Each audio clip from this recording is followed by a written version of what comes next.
Okay, ladies and gentlemen, good afternoon, everybody. I propose we get started because we have a full schedule for this afternoon and already 120 people joining us for today's conference to present our new book on social policy in the European Union 2021. And I'm happy to be one of the first, I suppose, maybe Philippe Pochet also has a copy, but one of the first to have an actual physical copy of this book in my hands here at the European Social Observatory. And as you can see on the left side of my shoulder, there's a whole series of the 21 past editions. And after this conference, I will very gladly add it there. So a year of very hard work of many people. The speakers who are here today, the authors who contributed to the book, had to go to various rounds of intense feedback and comments, all this under tight deadlines and of course pandemic circumstances. But now, indeed, dear colleagues, well done. It is a book. It's a fact. So this 22nd edition of the Bilan Social, as we call this book in its shorthand in French, is here. I regret very much that for today's event, my co-editor Slavina Spasova will not be joining us today for both personal and professional reasons. And this is of course a pity because also for her, this is the end or after a year of very hard work. But these are indeed difficult times, and I'm sure that Slavina is with us at least in spirits.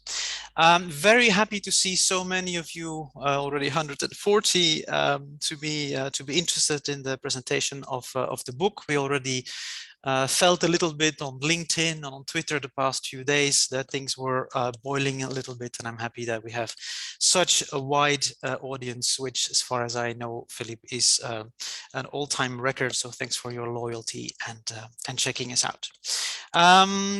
Maybe one of the reasons why you log in is that you know that when you participate, you can order a free copy of the book. I mean, an actual physical paper copy of the book, which you can do on the ETUI website until midnight today. So please go ahead. Maybe Maria Nikolova from ETUI can share the link for that free copy on in the Q&A session as we go along. So I'll be very brief. The only thing I want to do or to finish up my very short introduction, because I'm really here to listen to the authors and the experts around the table, is to just thank all the people that have contributed to making this happen. Of course, as authors and editors, we are the most visible, but there is truly a whole machinery behind the production of this book. The translators, the interpreters also today, editors, copy editors, the layout people, the graphic designers, the communication people at ETUI, and this is really an impressive machinery, and I want to thank all of them and all of you for having made this possible. Philippe, je pense que tu as gentiment proposé de faire ta petite introduction en français, qui me permet aussi de dire aux participants francophones qu'il y a donc de la traduction, et vous trouverez ça, il y a un bouton en bas à droite de votre écran Zoom avec interprétation. Il y aura de l'interprétation simultanée pendant toute la conférence. Philippe, la parole est à toi. Merci. Oui, merci Bart, et bonjour à tous et à toutes. Effectivement, c'est toujours un plaisir de se retrouver pour la présentation annuelle du bilan social, et comme le bon vin, je pense qu'il bonifie chaque année, et de même que Bart et moi, on va se tenir aux 5 minutes, tandis qu'au début, on parlait chaque fois 15 minutes comme introduction pour laisser vraiment la place non seulement aux présentations des papiers, des articles qui sont très intéressants, mais pour essayer d'avoir un débat, des questions, on dirait, j'allais dire de la salle, mais alors, l'intérêt du bilan, c'est c'est préparé avec l'Institut. Il y a une idée générale, il y a des articles. Et c'est toujours intéressant de revenir sur la version finale, celle que vous avez en ligne, et j'espère que vous allez commander, puisqu'il y a toujours les versions papier qui sont disponibles, qu'on enverra aux participants qui le désirent.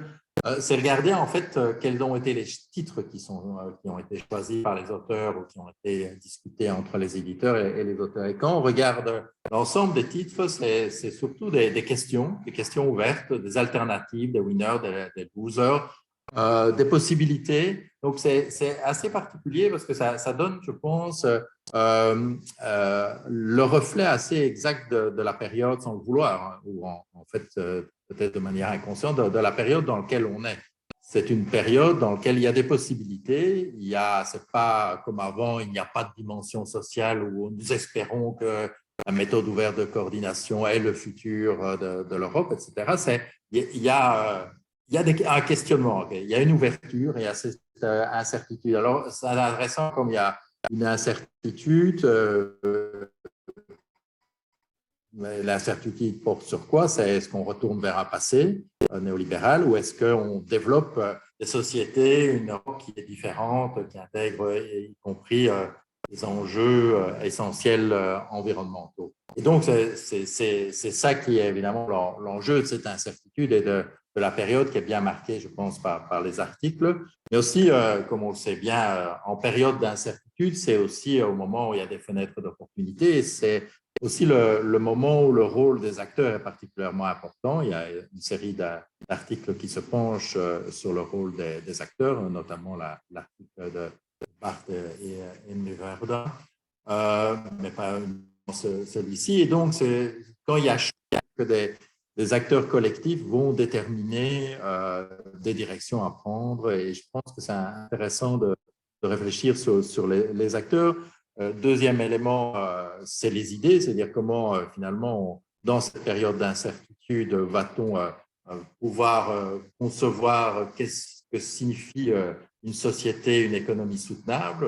Ça a différentes définitions. Différentes définitions, c'est quoi une transition juste? Donc, je veux dire, on est dans le rôle des idées, de dire effectivement qu'est-ce qui va se passer. Et je pense sur les deux, les acteurs et les idées, c'est important le rôle d'avoir le bilan social qui permet de mettre ça en évidence, mais qui permet aussi, et je voudrais ici souligner quelque chose qui n'est pas souvent souligné, c'est la chronologie qui est faite chaque année.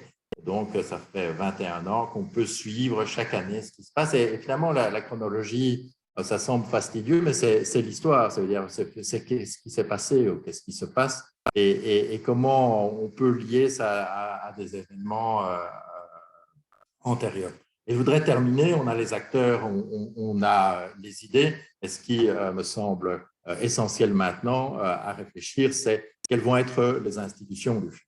Cette ligne d'ouverture, va-t-on avoir un budget européen ou un quasi-budget européen qui se stabilise? Est-ce qu'on aura des systèmes de financement indirect du chômage qui se pérennisent? Est-ce qu'on va avoir d'autres impacts de stabilité, de croissance qui, du fait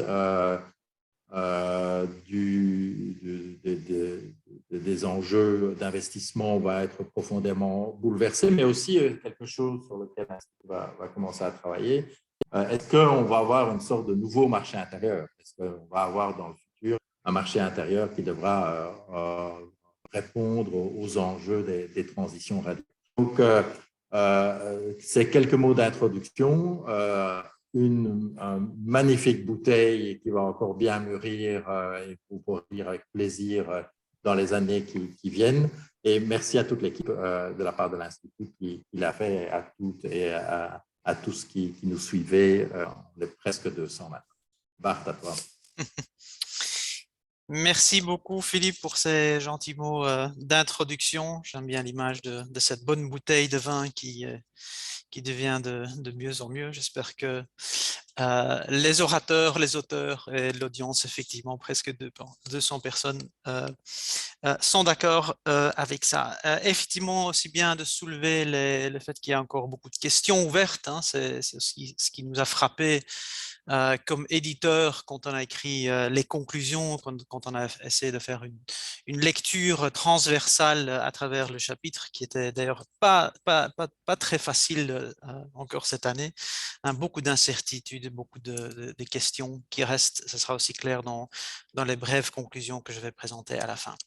So we will now continue with the first chapter presentations by Michael and Francesco.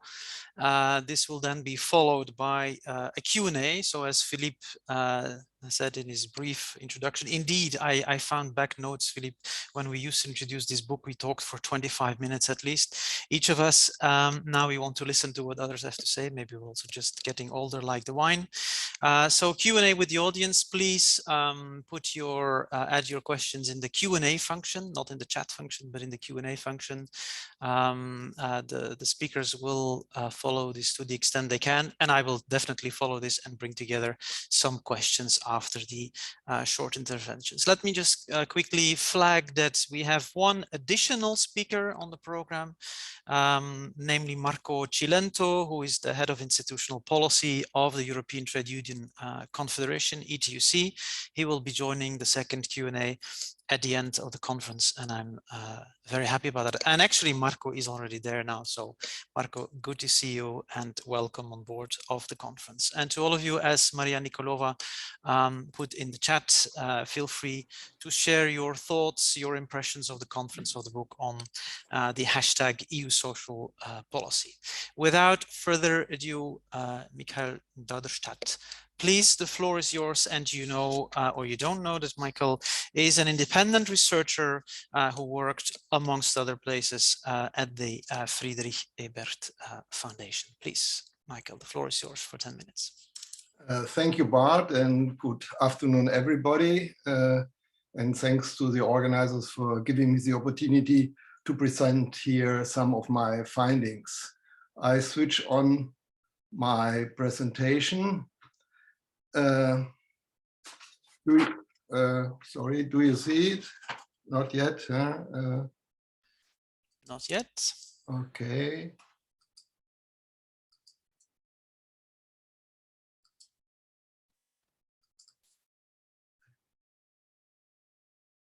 Now. Yes, if you could just. Okay. Yes, that's it. Perfect. Thank you, Michael. Okay, great. My task has been to identify the winners and losers of the pandemic in the EU. So let's start. I'll go to the overall impact, and then I look at industries, countries, labor market, distribution of income, and other inequalities. In 2020, the fear of contagion on the side of consumers and the lockdowns mandated by governments caused a massive drop of GDP. But thanks to the generous fiscal policies and ultra-loose monetary policies, the recession was V-shaped. Stock markets recovered fast, economic activity somewhat slower. Among industries, the losers have been tourism, travel, restaurants, hotels, and non-food offline retail trade. The winners have been industries like IT and online trade, e-commerce. This sectoral pattern of recession's impact determined disparities between EU member states.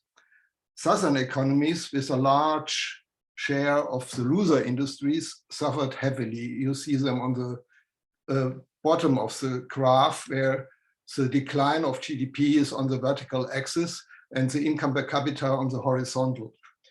You can see that richer countries were somewhat less strongly affected, but the correlation of the depth of decline and per capita income is not very strong. Actually, the dispersion of declines among the poorer and among the richer countries is very large. Let's now have a look at the labor market.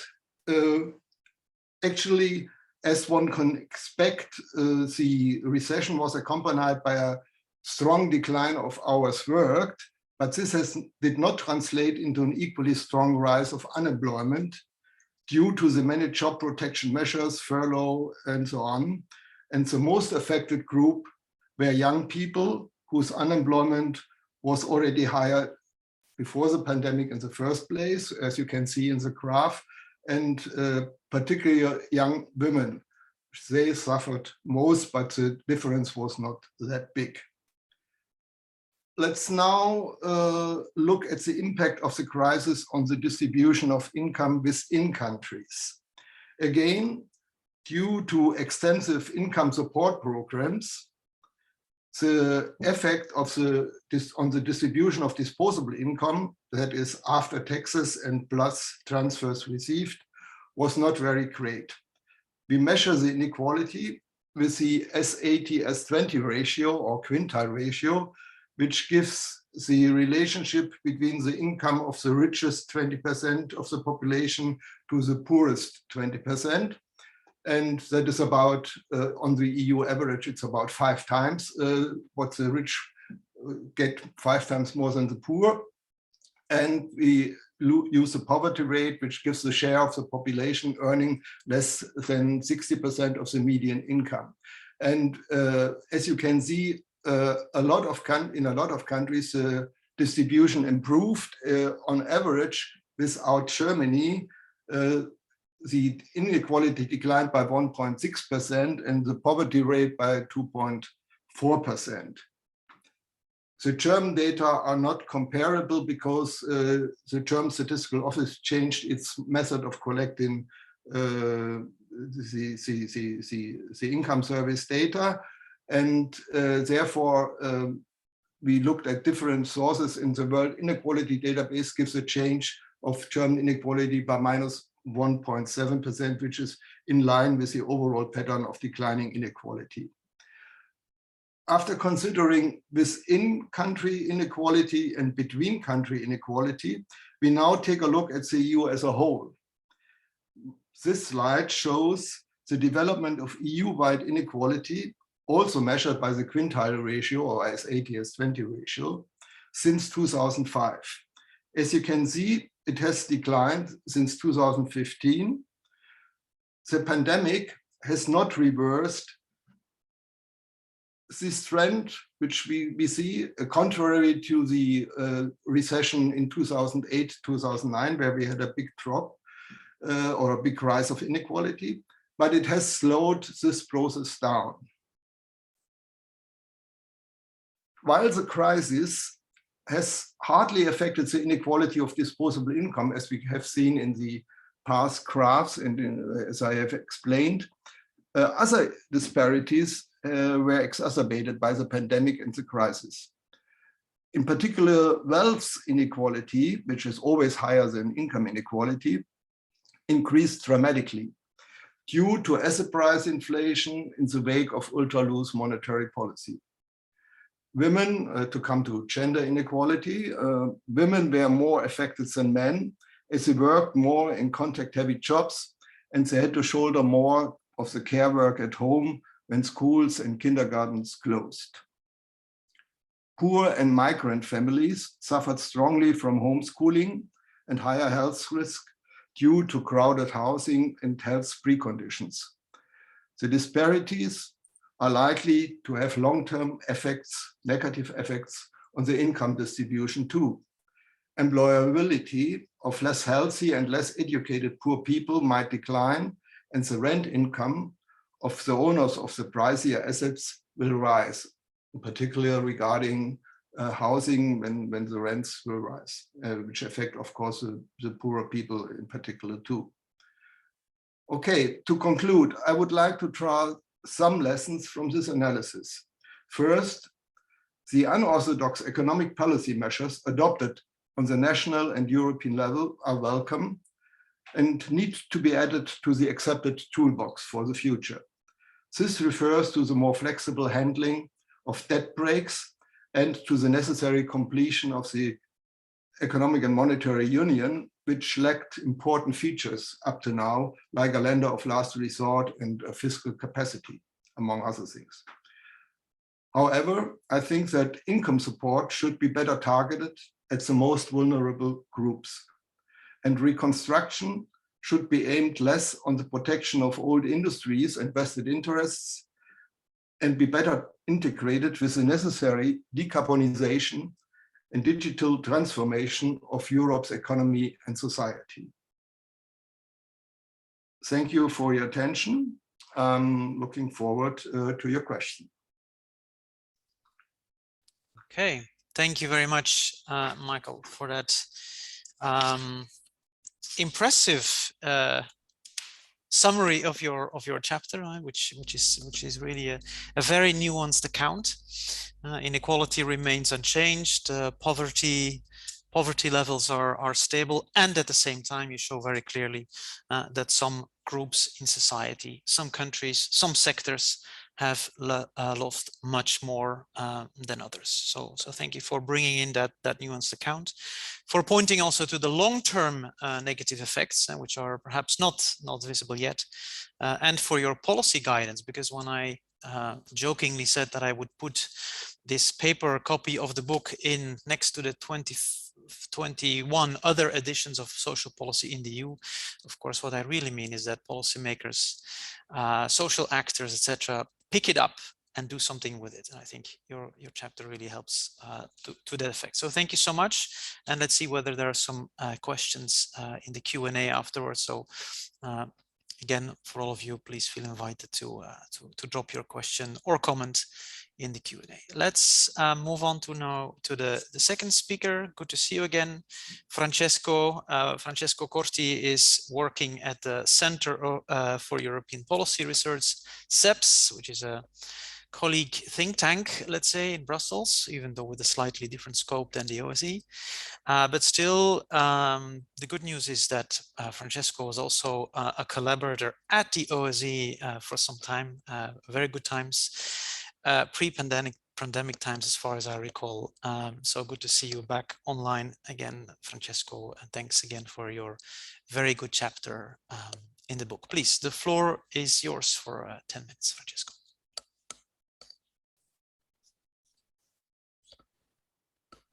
So you can yes. You can hear me, I guess, now, and you can also hear you, see and we see your slides. Yes, that's great. So many thanks, Bart, for the introduction. I also have to add my affiliation at the University of Milan, which is very important. And so today I'm going to present you the chapter that I wrote together with Cinzia. And what we have been asking was quite challenging, was a little bit to take stock of the EU response to the pandemic 1 year after. And I have to say that the starting point was a little bit to systematize, if you wish, the complexity of the EU intervention. I won't spend any word on that, but just want to give you an idea of the three main pillars that we look at in our chapter. So the monetary and the banking policy, the state aid and the fiscal rules, and the budgetary and the fiscal support measures. And to a certain extent, I would say that we can interpret the EU response to the crisis in two phases. A first one dedicated to ease the way for national fiscal response, because we do not have to forget that the EU didn't have the tool to intervene to fiscally support member states in times of the pandemic. And the second phase, which we call designing the EU level response, where actually the EU put in place measures to support member states, both to counter-cyclically answer to the crisis, but also to support the recovery in the long term. And our core argument is that 4 taboos have been temporarily at least broken during the pandemic. And I'm going to briefly illustrate you the reason why we argued that. But let me just fix these 4 taboos. The first one is for the first time, we have the activation of the general escape clause and the deviation from the midterm objective of the Stability and Growth Pact. We have, for the first time, the sort of half creation of a fiscal stabilizer at the EU level, even though, as we will see, not automatic and not permanent. The third taboo broken is obviously the issuance of common EU debt on a large scale. So it's not the first time the EU issue common debts, but it's the first time it does so to finance transfer and grants, and the first time it does so at a large scale. And the fourth, and the one that I'm more attached to, is obviously the relaunch and the rediscovery of public investment as a tool for growth. So let us briefly look at these taboos more in detail. So the effectiveness of the first taboo broken is kind of well illustrated in this graph. When we do see on the horizontal axis the size of the national fiscal packages in percentage of the GDP, and on the vertical axis the debt to the GDP ratio. What we do see is that there is no specific correlation between the indebtedness of the country before the crisis and the size of the fiscal packages that the member states put in place to support their businesses and to support households and families. Obviously, this raises a key concern, because it was not that obvious that such a decision would have been taken, since, as expected, the increase in the debt to GDP ratio is much higher for countries that were highly indebted before the crisis, and that will find themselves, and already find themselves, with a debt to GDP share which is far higher, and it increased much more compared to member states with some less, let's say, concern in terms of debt sustainability. The second taboo broken, as I said, is the one of a revamp of a debate on automatic fiscal stabilizer. And in this respect, I would say that the launch of SURE is 100% a successful measure, and the success of the measure can be measured in this way. In terms of redistribution, so if you look at the redistribution of the SURE loans across countries, we do see that there is two groups of countries that will and do benefit the most from SURE: the Southern European member states, because the interest rate on long-term government debt with SURE are much lower than the one that would have been paid by the government by issuing national long-term government bond.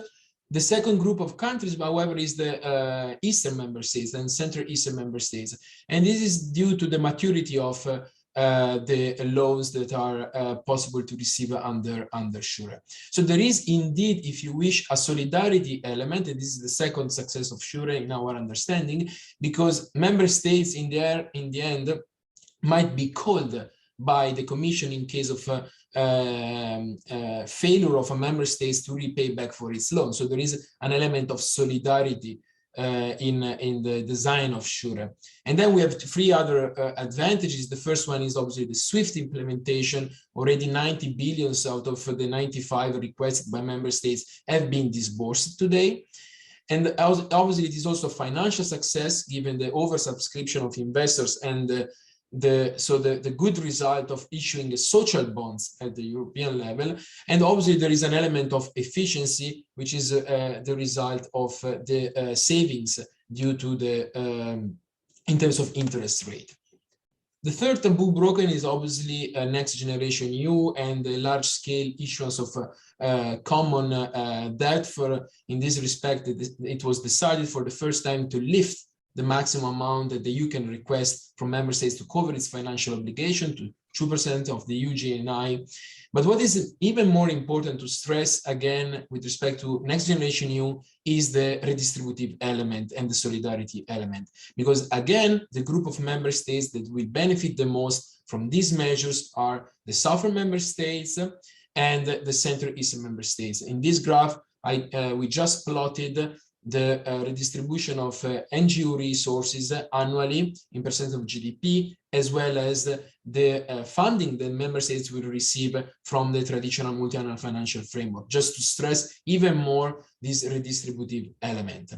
And maybe a minor aspect, but not less important to, a final aspect, but not less important to stress is obviously the fact that even though NGO, which means basically the RRF, is not meant to be a counter-cyclical measure because it's meant to support member states for the recovery, there is a strong shock absorption capacity because the member states that will be supported will be also the ones that have been hit the most by the pandemic. And finally, let me conclude with the fourth taboo broken, which is the one related to public investment. And in this respect, I would say that the answer to this crisis being radically different from the previous one. We rediscovered the importance of public investment, which have been on a declining trend in all the EU member states, especially in the South member states, over the past decade, and that has now been rediscovered as a key element for growth. In this graph, we just plotted the distribution of the RRF grants in percentage of gross fixed capital formation. And what we do see is that indeed, annually wise, the RRF will largely cover half for some member states of the average public investment over the past 4 years. And let me go for some concluding open questions also for the debate. As I said before, it's 4 taboos that have been temporarily broken. And so we have 4 related questions that should be addressed. The first one is obviously regards the activation of the general escape clause and its deactivation. The question is, will we go back to business as usual, or we will be able to reform the SGP, maybe including some qualified treatment for social investment or any other kind of investment that is now treated as expenditure, education, healthcare. The question is open. The second question regards SURE. As I said, SURE is not the traditional automatic fiscal stabilizer. There is no element of automaticity in that, but it acts as an operationalization, at least in the words of the Commission, of a European unemployment reinsurance scheme. So the question is, the first one, what will we make out of SURE? Will we leave SURE die at the end of this year, or will we make it as a permanent instrument, or we will transform into a fully fledged European employment reinsurance scheme? The third open question is, what about SURE and what about Next Generation EU? They are a temporary instrument, but they do represent half of the European budget, so to say. So we have at the moment 2 European budget, if we wish, the traditional multi-annual financial framework, and then we have Next Generation EU and SURE. These are 2 mechanisms that raise 2 key questions. The first one is obviously in terms of own resources, and we are already debating about that. But there is a question of democratic legitimacy due to the limited role and involvement of the European Parliament as a budgetary authority and in budgetary scrutiny, because at the moment, given the legal basis of these 2 instruments, the Parliament has basically no say in how the money are spent and whether and how the loans or the grants are provided. And finally, the key question is about public investment. How will member states spend this money? Will it be actually used to boost public investment in member states, or will they use for other purposes? In this respect, we know money is fungible. Member states are totally free to use the money how they want. And will be the Commission able to steer member states in using this money to foster new public investment? I leave this question open for the debate, Bart, and I thank you very much. Okay, thank you very much, Francesco, for this very nice, very concise introduction of your chapter with the Scienziali.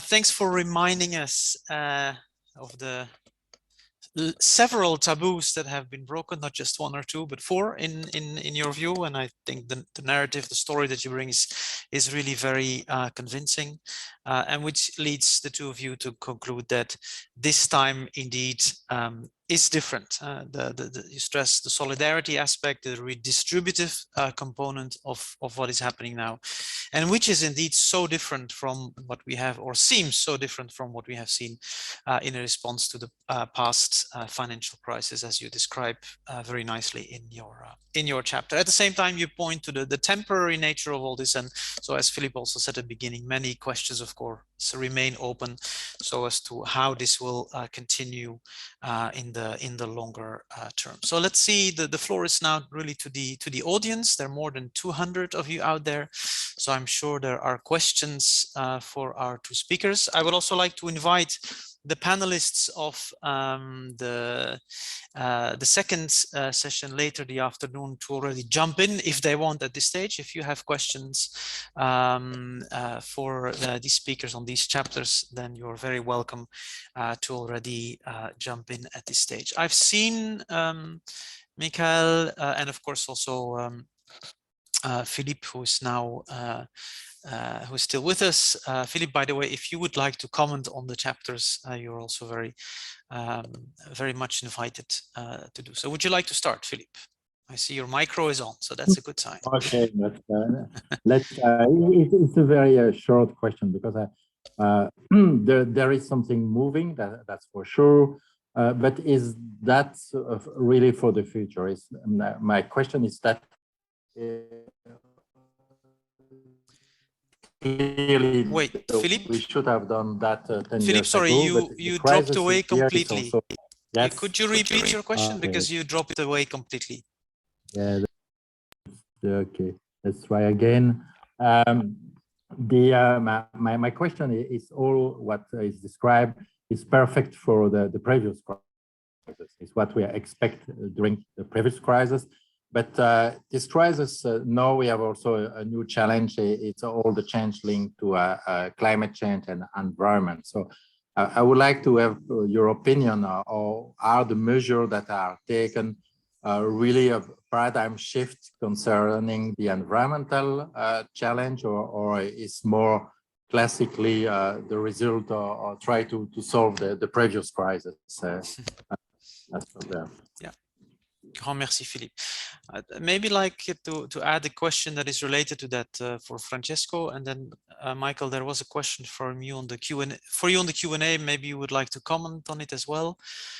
So Francesco, yeah, you referred in your intervention and you describe in the chapter that some member states are now going to be faced with very serious increases in their GDP, notably with the expectation or the obligation to invest that in investment, to use that for investments, increasing investment budgets by 20, 30, 40, and in some cases you say you would describe 60%. I mean, how is this ever going to work? And do you have any idea from the research that you're doing at CEPS to what extent member states are indeed free, or did they have to somehow follow more or less strict guidance from the European Commission? Because in the work that Amy and I have been doing, I don't know if Amy's there already, this is one of the elements, basically a black box where we haven't really been able to get into, the freedom of the member states vis-a-vis the pressure from the European Commission to steer the money towards certain ends rather than other. I'll just maybe, before I leave you the floor first, Francesco, so Michael, if you could have a look at that question that is in the Q&A with regard to the fact that the cultural and creative sectors and industries were not listed in the sectors that which suffered most. You already gave a brief answer, but maybe it's good. I don't know if you want to briefly comment on that issue as well, because it's true that these are indeed sectors, at least from my very small perspective, that seems to have been hit very hard, but I don't know if we have any information on that at all. Francesco, would you like to get started? Yeah, so many thanks for both questions. I'm gonna answer to, I think that the two questions go along with each other. So we've just finalized a piece on additionality of public investment in 6 member states, and indeed the scenario is quite heterogeneous, in the sense that you have some member states that indeed will use the money to invest in new projects, so they will effectively use this money to increase the public investment. I mean, I don't want to be a little bit as an Italian, I cannot praise my country, but Italy is one of those countries that will actually use the RRF spending to increase its overall public investment. And I have to say that when I had a read at the Italian plan, I was very pleased to say that some, especially in the social dimension, some of those projects that has been for a long time underfinanced, I'm thinking about early childcare education, as well as active labor market policy and the strengthening of the public employment services, are finally getting the money that they were waiting for. So there are some member states that are indeed using this money to increase their the public investment, so the intervention of the state in the economy, and I think this is very good. There are other member states and again, I don't want to be partisan in that, but like Germany, that in our analysis emerges using the RRF money not to boost new public investment, but just to pay back for expenditure that were already planned before the pandemic and before the start of the RRF. So what we do observe is that there is a lot of heterogeneity. And this despite the fact that in principle, we might have thought that member states like Italy or Spain that are traditionally lagging behind in terms of absorption capacity of structural funds that would have been found themselves unprepared to absorb the large amount of public money that they will be receiving. But so far, the evidence is quite heterogeneous. We have some member states that they do indeed let themselves be steered by the Commission. There might be thousands of reasons why Italy is more following the Commission than Germany. Might depend on the size of the money that Italy is going to receive. So the checks are much more, or might be because we change government and the new government obviously is much more in line with some of the recommendations that we have been receiving from the Commission. But this obviously is linked to the green transition, and in this respect, I have to say that what we were a little bit looking at and how this money will be used for the green transition. And again, there is a lot of heterogeneity across member states in the sense that I'm going to take the example of Italy and Germany because it's always telling a little bit of different strategies. But Germany will invest significantly in the automotive sector. Italy will invest significantly in railways and sustainable mobility, as well as buses. And while Portugal, for instance, will invest significantly in metro line and support trams or soft mobility within the cities. So I have to say that this money will be used a little bit in different way. Mm-hmm. And under the same brand, green transition, we will find a lot of stuff. So at least to the extent that is my knowledge, I can't say obviously whether, and obviously Germany is receiving much less compared to Italy in percent of GDP, in percentage of public average public investment. So we cannot blame Germany not to use the money how the Commission wants, also because Germany is key in supporting this program. So there are a lot of elements that should be taken into account. But what I can say so far is that there is a lot of heterogeneity. So despite the attempt to have a common coordinated answer, indeed, if we look at the real project, so what is actually financing then, which is what matters, member states do follow different paths, some more or less in line with the Commission guidelines, and some other one less in line. So, but there is, I would say, heterogeneity is what emerges. And on additionality, yes, some member states will invest more, some other much less. Okay, thank you very much, Francesco. So, Michael, there was this question about what happened with the cultural sector. In the meanwhile, I don't know if everybody's seen it. Bianca from ETUI signaled another ETUI publication on the creative industry and COVID, which you may want to check out. Michael, would you like to comment on this question? I also gave an answer on the Q&A already, but I just wanted to show this graph of my chapter, which is the performance. Oops, sorry, Michael. Sorry, you were muted all of a sudden. I don't know what happened. If you could just unmute yourself. Sorry about that. Now yes, perfect. Thank you. Back again. Okay. You. Well, can you see the graph? Yes, perfectly well. Thank you. Well, I don't have it a breakdown down to a level where cultural sector would show up in the statistics. So therefore, I didn't mention it because I didn't have let's say, statistical evidence. Of course, there's a lot of evidence that the sector was heavily affected. I wouldn't doubt that, but that's just also, I cannot mention every sector in the presentation, but you can see that the most affected ones were here, the accommodation, air transport, travel, and so on. The others were affected too, but came back sooner. Well, that's regarding this question, perhaps regarding the problem, how far all these broken taboos and economic policy innovations, which I welcome, are for the longer future or only transitory, temporary. I think a lot will depend on how things will develop, in particular, for instance, regarding inflation. I have a lot of sympathy for modern monetary theory, for instance, but also even modern monetary theory says that when inflation picks up, then obviously things have been a little bit exaggerated, so to speak. And I think that especially traditional forces will argue that we should come back to more discipline in fiscal policies and monetary policies if inflation continues to stay that high.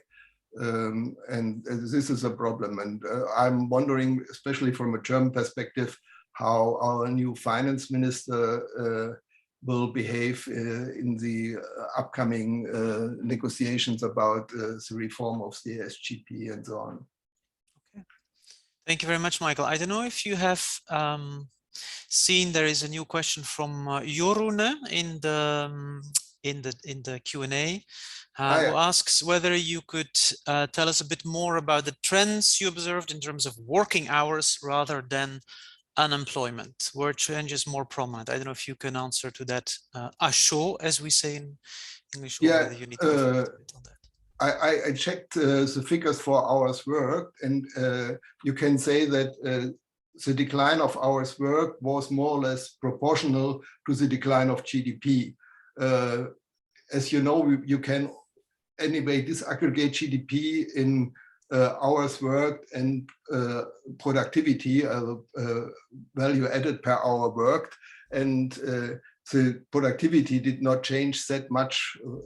It's basically the number of hours worked which is responsible for the decline of GDP. So there's a strong correlation between both. But unemployment, as we could see, had not increased that much, because of all these furlough schemes and job retention schemes and so on. Okay, thank you very much. I see in the meanwhile that there is a second Philippe Pochet among us. That's very interesting, but I think it's actually, I recognize the man as Nicola Contouris, director at ETUI. So good to have you on board, Nicola. Good to have you here. Marco, I seem to have understood from your body language that you wanted to say something, but please forgive me if I misinterpreted your body language. It's because we don't see each other so often anymore. Please, Marco. It's true that we don't see each other in person, at least. So thank you for your presentation. I have a couple of things. One is, I understand from your presentation that somehow inequalities, poverties didn't increase so much during the pandemic or as a consequence of the pandemic. Sometimes I have the impression that these huge economic shocks, when they produce so much havoc, can create a leveling effect, because you have a huge injection of money, exactly, of resources in many forms, subsidies, incentives, resources for investments. I don't know, and this can have a statistical effect. I mean, I don't know if in your view, this is to both the previous speakers, these statistical results are let's say, proxy for a real improvement of the situation in terms of inequality and poverty, or is just a statistical effect that could be due to a downward leveling, or because many of these indicators are based on the expenditure, but not on real situation of people. So I was just having your view. It's a real improvement, or is just a statistical effect? And then, okay, on the governance, probably I can come back. I also had a couple of issues, but probably for later on. Okay, may I? Well, it's to a certain extent, it's a statistical effect. When we have this recession, usually, for instance, it's typical that the wage share increases because wages continue to be paid, while profits collapse. So the wage share increases, and this this effect diminishes or stops completely after the recession is gone. We have seen this in the financial crisis as well. And then, of course, income is not a complete good indicator for well-being. People might be affected. For instance, I mentioned the health risk of poor people and so on, or the lack of educational progress and things like that, which is not reflected in the income statistics. So I would very much underline that the income statistics is not a complete picture, but it's one of the important pictures. But I think that actually in many countries, the income support programs have actually helped a lot of people to earn sometimes even more than they earn on jobs. That's true, especially for the United States. There are some analysis by Morgan Chase and others that proves that it's not so much typical for the EU, because the United States has these direct cash payments, which we did not have. South Korea didn't have too. So there is a certain difference, but I think that we see also in the big recovery that the consumer spending power has been maintained to some extent by these transfer payments, these income support measures. Perhaps a final question, point. When we look at industries, for instance, air travel, there is a decline not only on the of income possibly on the side of the employees, but of course the shareholders and employers have also faced strong losses. So there is a decline of income on the richer side and on the poorer side, and therefore these relations like the S80/S20 ratio are declining or relatively stable. Okay, thank you very much. Francesco, I don't know if you wanted to get back to any other points. No, let's see. Are there any other questions? Yeah, there was one question. I don't know if the speakers have been able to have a look at that. A long question from Frédéric from the CFDT, who says that during the social summit in Porto in May 2021, participants signed up to a wide number of commitments, initiatives, etc. And so Frédéric asks concretely what kind of actions, initiatives would be needed, possible at the EU level to pursue the construction of this social pillar at the EU level.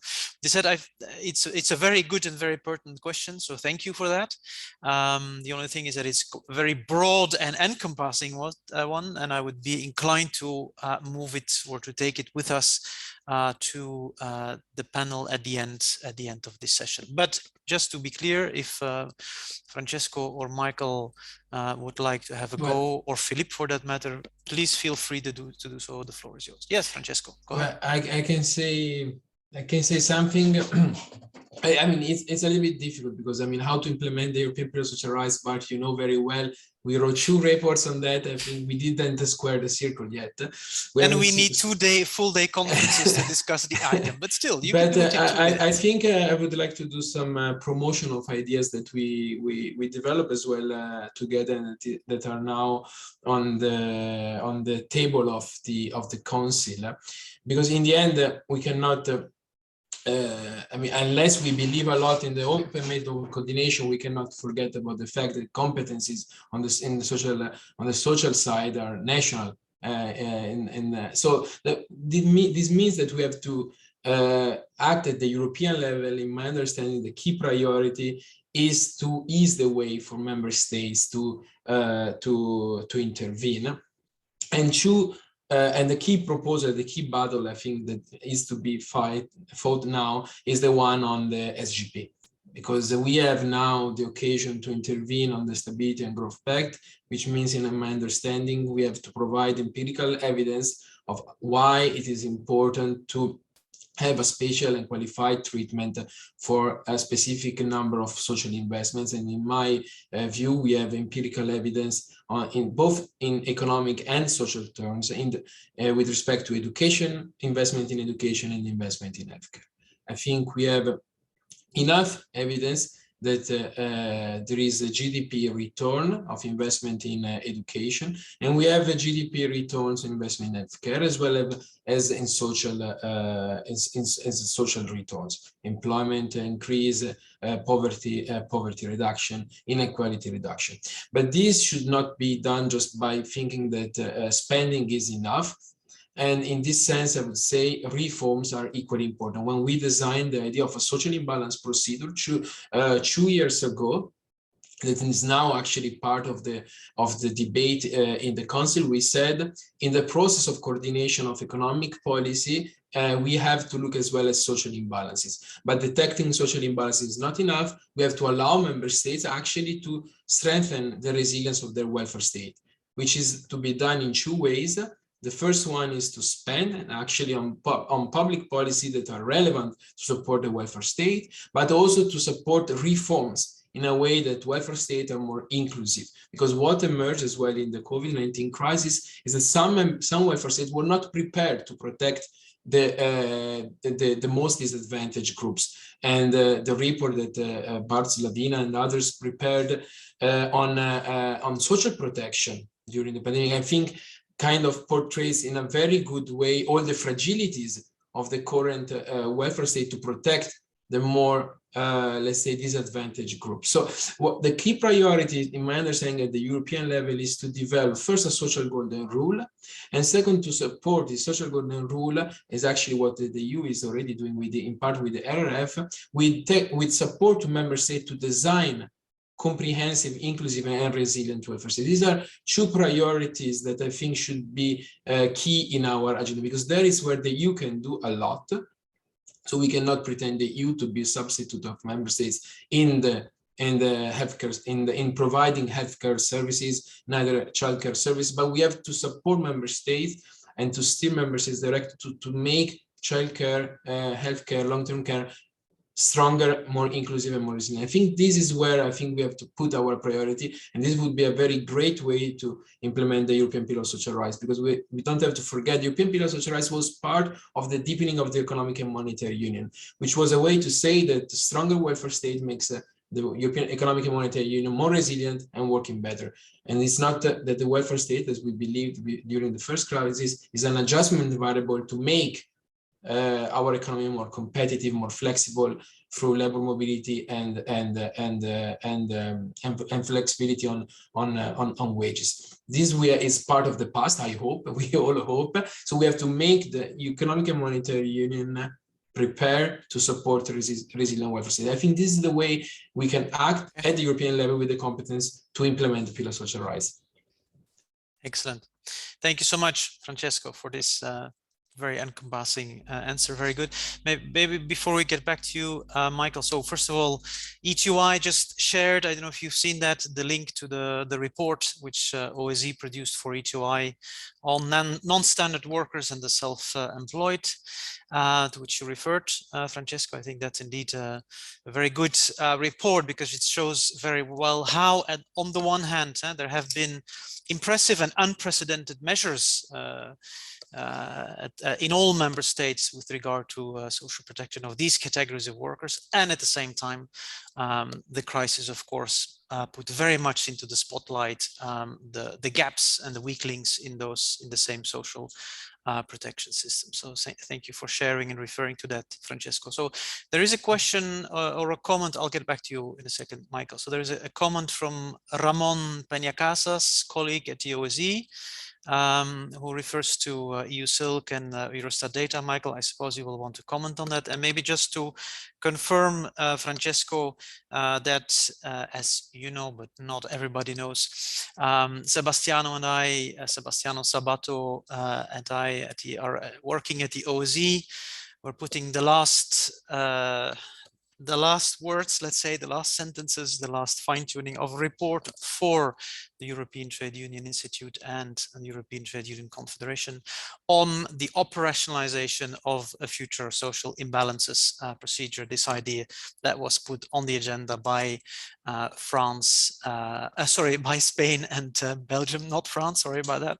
I don't know if there's anybody from the French presidency of the EU participating. They can now jump in and shout if they want to. I'll also get back in the conclusions about the fact that well, EU social policy has to some extent backslided in 2020, but that in 2021 and 2022 we actually, in 2021 we saw really a very clear re-emergence of quite an ambitious EU social agenda, maybe less ambitious, to get back to Philippe, on the Green Deal, but very ambitious on the social side, leaving the French presidency with a quite ambitious agenda for 2022. Michael, we have a few more minutes, so the last word is yours, except if I see any two hands or other interventions from the audience. Please, Michael. No, I just wanted to answer on the question on the Q&A. I have written a little answer already. Of course, it's true, the full impact of the pandemic and the crisis on income distribution will be visible only in the EU Silk data of next year or so. The data regarding 2021 will be available in autumn this year. And I have covered my stuff on the EU Silk data for 2020, but I think this is the worst part of the recession regarding the economic impact of the pandemic. This is the most important part. However, I'm looking forward, and I'm also looking forward to the long-term effects of the other inequalities I mentioned regarding health and education, which might and the asset price inflation, which might affect income distribution in the medium run, of course. We have to look at this, but unfortunately, the data EU Silk are always 1 year late, and actually the numbers I presented today in my presentation are more updated and more recent than the one I have in the book itself, because when we finished the book, not all these data were already available. Thank you. Okay, thank you very much, Michael. Yes, and that's always the thing, that from the moment that you have to put down the pen of a chapter, it's basically already outdated, but I think that yours is very much up to speed. I want to wrap it up here, except, as I said, if there are any two-hand interventions of somebody who wants to add anything to the conversation, I would just like to flag a question from Hera who asks whether there are studies out there about the trend there is regarding the increase of platform work, and is it COVID related? To be honest, I don't have an answer to that question. I'm not sure our panelists do, but I propose that if anybody in the audience has an idea, maybe just answer directly in the chat. I do know, Hera, we did some research at the OSE on platform work, especially in the context of gaps in social protection, indeed, as we said before. And one of the clear things is the elements there is the glaring lack of information and statistical data on this topic. And so there is not so much information available, as far as I know, with regard to the actual number of people working in the platform economy, also because these people very often typically combine this work with other types of work, as self-employed, as employee, etc. And so this is a very difficult topic on which research, I think, is still ongoing. But if anybody has a more nuanced and more precise information, please share it on the chat. We leave the question from Hera open for now. Okay, I want to wrap it up here. I want to thank Michael and Francesco for a very interesting, first panel. I really learned a lot, in spite of having seen your chapters and the several versions of it several times. We now take a break for 10 minutes exactly. So we start again at 3:15 with the second panel. So thank you, Michael, Francesco, and thank you all of you for your questions. See you in 10 minutes. Thank you.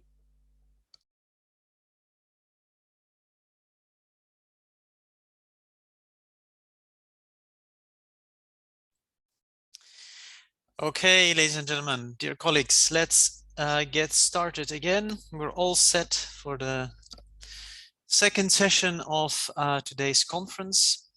Maybe just to very quickly, while the speakers drink their last sip of water, maybe very quickly signal that Laurent Aujean from the European Commission kindly uploaded a link to a supporting study which the Commission had ordered on platform workers. I think now that I see it, yeah, it's the one coordinated by PPMI in Lithuania.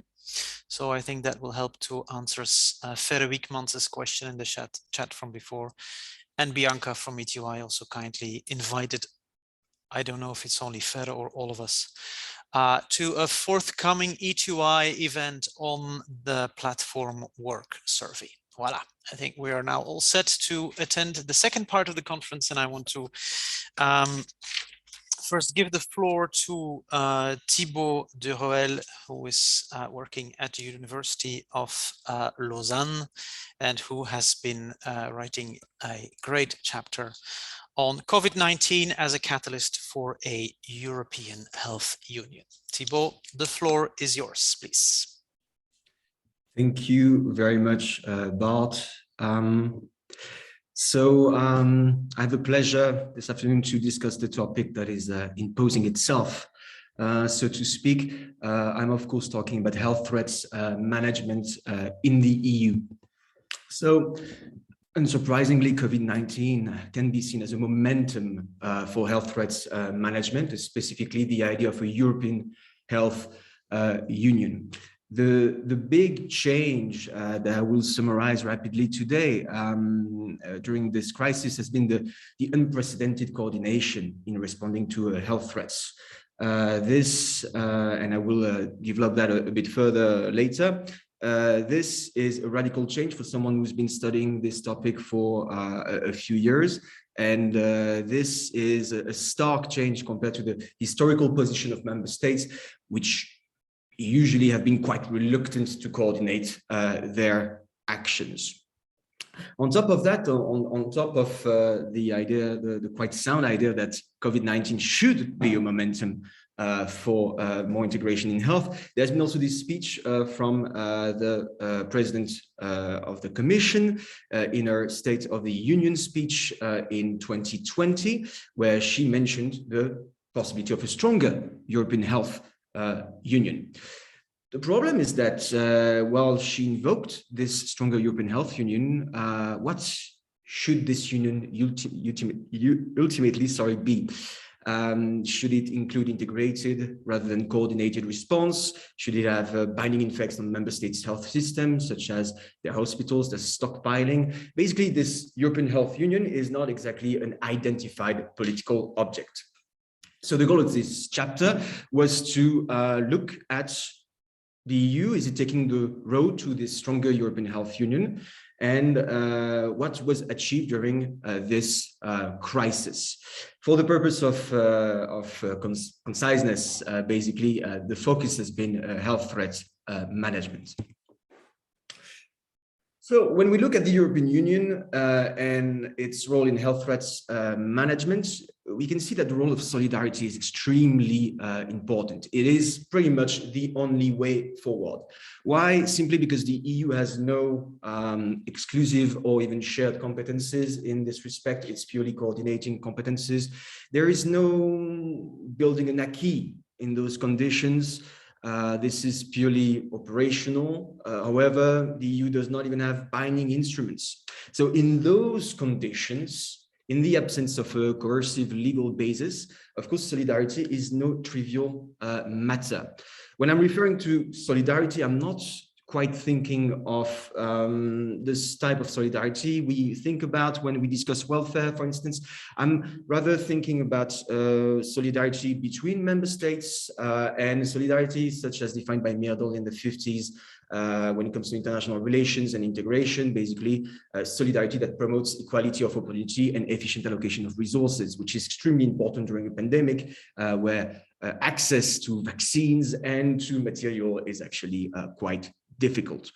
So the goal of the chapter was to look at solidarity and a solidarity shift basically in the functioning of health threats management, as well as in the instruments that are at the disposal of the Commission and member states. And ultimately, the chapter concludes on what it ultimately means for the European Health Union. So I will first present the change in governance, and then I will present to you the change in instruments. So in terms of governance, I apologize for those who do not think historically like me. I guess it's a bias in itself, but I think it is quite important actually to go back, and I do so in the chapter succinctly, but it's important to go back 20 years ago and to understand that basically the governance of health threats in the EU has been a complicated and an incremental process. So really rapidly, basically, member states started to coordinate really around 2001 in the Health Security Committee, and the fear back then was anthrax, biological attacks post 9/11.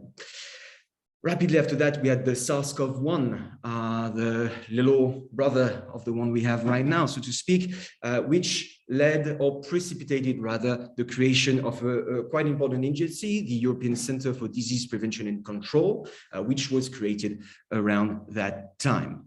Creating an agency takes time. Creating an agency with a specific mandate on surveillance and only surveillance actually creates some difficulties. The time the agency was basically set up, we are already at the 2009 H1N1 crisis. And during the 2009 H1N1 crisis, rapidly, basically, we realized, member states realized, and everybody realized that the pandemic wouldn't be as bad as expected. And therefore, even though member states are not quite fond of coordinating, they agreed on coordinating specifically on the issue of vaccines. But at that point, we have a system that is very limited. We have an agency in the EU that has a lot of don'ts and not that many do's. After as I said, the H1N1 crisis was not that bad, and therefore it led to sort of a period of, I want to say not laziness, but not so much focus on preparedness. So there has been a few changes over the years in the 2010-2019 period. The Health Security Committee I was talking about was formalized. The CDC's role changed slightly, but there was no momentum to go further. Eventually, amid the crisis, what happened? Throughout the year 2020, the de facto change was absolutely amazing. There were so many meetings of the Health Security Committee, on average one every 3 days throughout the year 2020, a lot of coordination concerning containment measures, and even the discussion of home affairs issues within the Health Security Committee. This change was translated in legal text at the end of the year 2020 by basically upgrading the mandate of the ECDC. In terms of instruments, we cannot really talk about the year 2021 without thinking about vaccines, of course not. And we have a tendency with this crisis to forget how we were feeling, what was in the zeitgeist at a specific time. And if right now the problem with vaccines, the main problem with vaccines would be basically vaccine hesitancy. A year ago, the problem with vaccines, if you remember, ladies and gentlemen, was actually the slow rollout. So the slow rollout, I discussed this in the chapter, it's a bit the fault of the EU, a bit the fault of member states, basically. But the central instrument is, at the end of the day, joint procurement of medical devices, and which is what really helped to buy those vaccines. The plan of the EU was to actually, how can I say, bargain quite a bit, just in order to lower the prices and in order also to secure doses on the long term. So while we had a slow vaccine rollout and some people were not very happy about this, eventually today we have the fruits of the perseverance and this cooperation that are showing up, because the EU is one of the regions in the world that has no problems with vaccines at the moment in terms of stockpiling, of course. Nevertheless, that showed basically the limits of using purely solidarity-based instruments. We have a couple of new solidarity-based instruments that have been created during this crisis as well. I will go rapidly on the EU for Health program, which, even though that's a huge increase in terms of money, this has mostly to do with member states, and this money will actually go in the development of surveillance capacities in member states. The last instrument I want to talk about is the Hera, EU Health Emergency Preparedness and Response Authority. Hera, the Greek goddess of the household. And here, it's basically what Hera is supposed to do. It's here to help member states to stockpile and to have enough material to deploy in the case of a crisis. So what does that mean for the European Health Union? With COVID-19, we have a significant paradigmatic and institutional shift. We have more solidarity-based governance, more solidarity-based instruments. This, for anyone wanting to see the European Health Union come to term, this should be actually good news. The main problem, however, is that at the moment, collective action is still completely contingent on the solidarity that member states are willing to show to one another. We have seen also, because of the vaccine rollout, that coordination is time-consuming. It might prevent member states to take action on short notice. And we have to realize as well that at the moment, basically, there is no room to maneuver. The legal basis is used at full throttle. My final message, the final message that I want to leave you with today is that the paradox for the European Health Union is that as long as we rely on solidarity, we don't really have a health union. It's purely a matter of cooperation. In order to be fully realized, this European Health Union will most likely need to include an upgrade of the domain of competences, which has been discussed as of late, but I wouldn't be too optimistic with that regard. I will be delighted to discuss this a bit further during question time, and I thank you very much for your attention.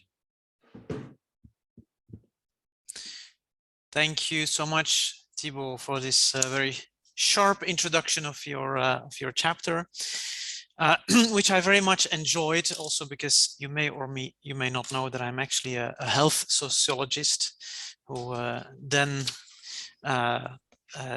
evolved towards more political science-oriented research. Yes, I think I told you that at some point. I very much also appreciate your historical approach, also because it builds very nicely on the chapter, which you of course refer to in yours, that Brooks, De Ruiter and Greer, who is amongst us today, wrote in last year's edition of Social Policy in the EU. It's also good that this kind of academic exchange continues and builds up on what has been written before. So thanks for. I also look forward to the further exchanges about this paradigmatic and institutional shift that you describe, and the important nuance, of course, that you add, that if this European Health Union really wants to take shape and develop, then probably a treaty change is going to be needed, and we know how easy treaty changes are. But first, we want to listen now to Amy Verdun from the University of Victoria. Amy, good to see you again. We've been in so many meetings today and today during the past year. So I'm very happy to recognize your the background. You're again at the seaside, I see. We had many meetings because we've been working very intensely together on the recovery and resilience facility and the role of social actors in there. And one of the outputs is this chapter in this year's edition. So please, Amy, good to see you. The floor is yours, 10 minutes. Thank you. Okay, so thanks everybody for being here today, and thanks for the previous speakers for having set the ground, so to say. Bart was kind enough to remind those of you who don't know this yet that the project I'm presenting today, Chapter 5, are some social players entering European recovery through the semester's back door, is joint with Bart Vanhercke. And we agreed that I would present it, even though I'm sure in the Q&A, if you do have a question that Bart wants to jump in, that somebody could take over the chair if need be. But I wanted to not have slides today. I did prepare some, but I was afraid if I went through them, I might speak too long. And I really want to honor the audience, there being so many of you, so I'll stick to my 8 minutes that I was asked to speak. So in this project, which we've also produced in various other formats and at earlier stages, our main interest was to understand how the Recovery and Resilience Facility in the Next Generation EU that we've already heard about from previous speakers, how that would be operationalized in light of the fact that there exists the European semester. And those of you in the room who follow this very carefully will have immediately realized that when the European Council came together with this huge temporary financial package to have member states get aid to deal with the COVID pandemic, that a number of these indicators would need some kind of coordination. And even before the European Council came up with this proposal, there was already ideas floating around about what this would mean in terms of either duplicating or just embedding it within the context of the European semester. So Bart and I, right after, came up with the idea that we should investigate what this actually means for social players.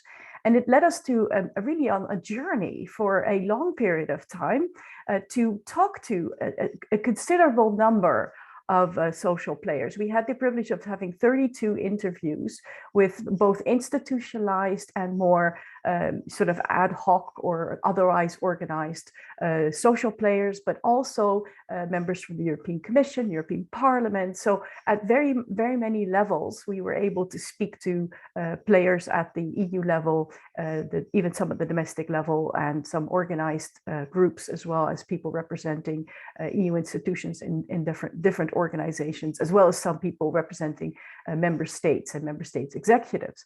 And what we noticed over this period of time was that although initially it seemed like the arrangements were very executive oriented, very much close to the Prime Minister's office or the Minister of Finance, and with a goal to have an immediate action that member states could get this money as quickly as possible, it was very clear that the original arrangements around, for example, the semester, could be necessary down the road.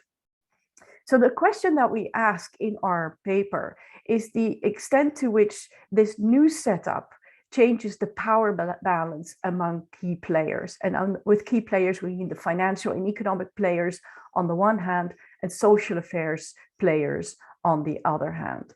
And so what we've seen in our research so far was that in the very first beginning, the social players were really very much excluded. There was no structure to include the social players that had been involved in the semester and to make sure that they were consulted.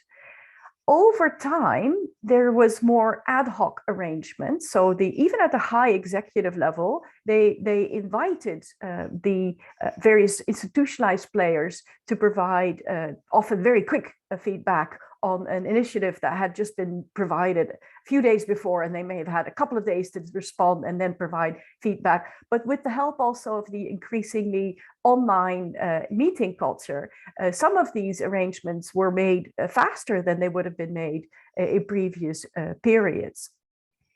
So what we were hoping to do in this paper, and we have, as I mentioned, have a bit of a trail of papers prior to this, the policy brief, and they're all mentioned in the chapter, was to see to what extent we can make some sense about the use of the European semester and how these actors were involved in the process.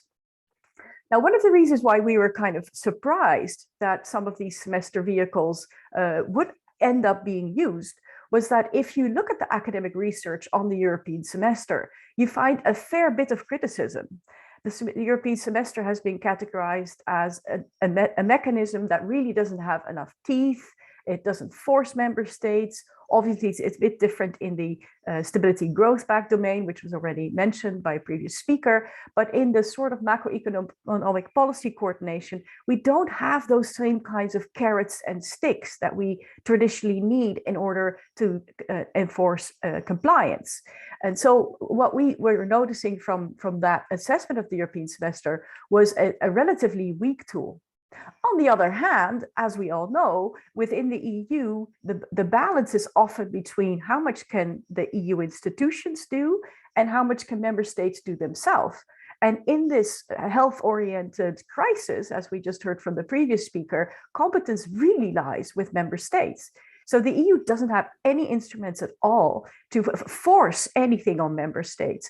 So what we realized very quickly was one of the reasons why the semester potentially could be a good instrument as a point of departure or to build further on down the road when things calm down, was the fact that it has this sort of Goldilocks spot. It's not too weak, not too hard. So it enables member states to have an instrument that works on the traditional open method of coordination principles. So you can look at best practices, you can look at other member states. How is your member state doing relative to other member states? So there's a bit of a benchmark.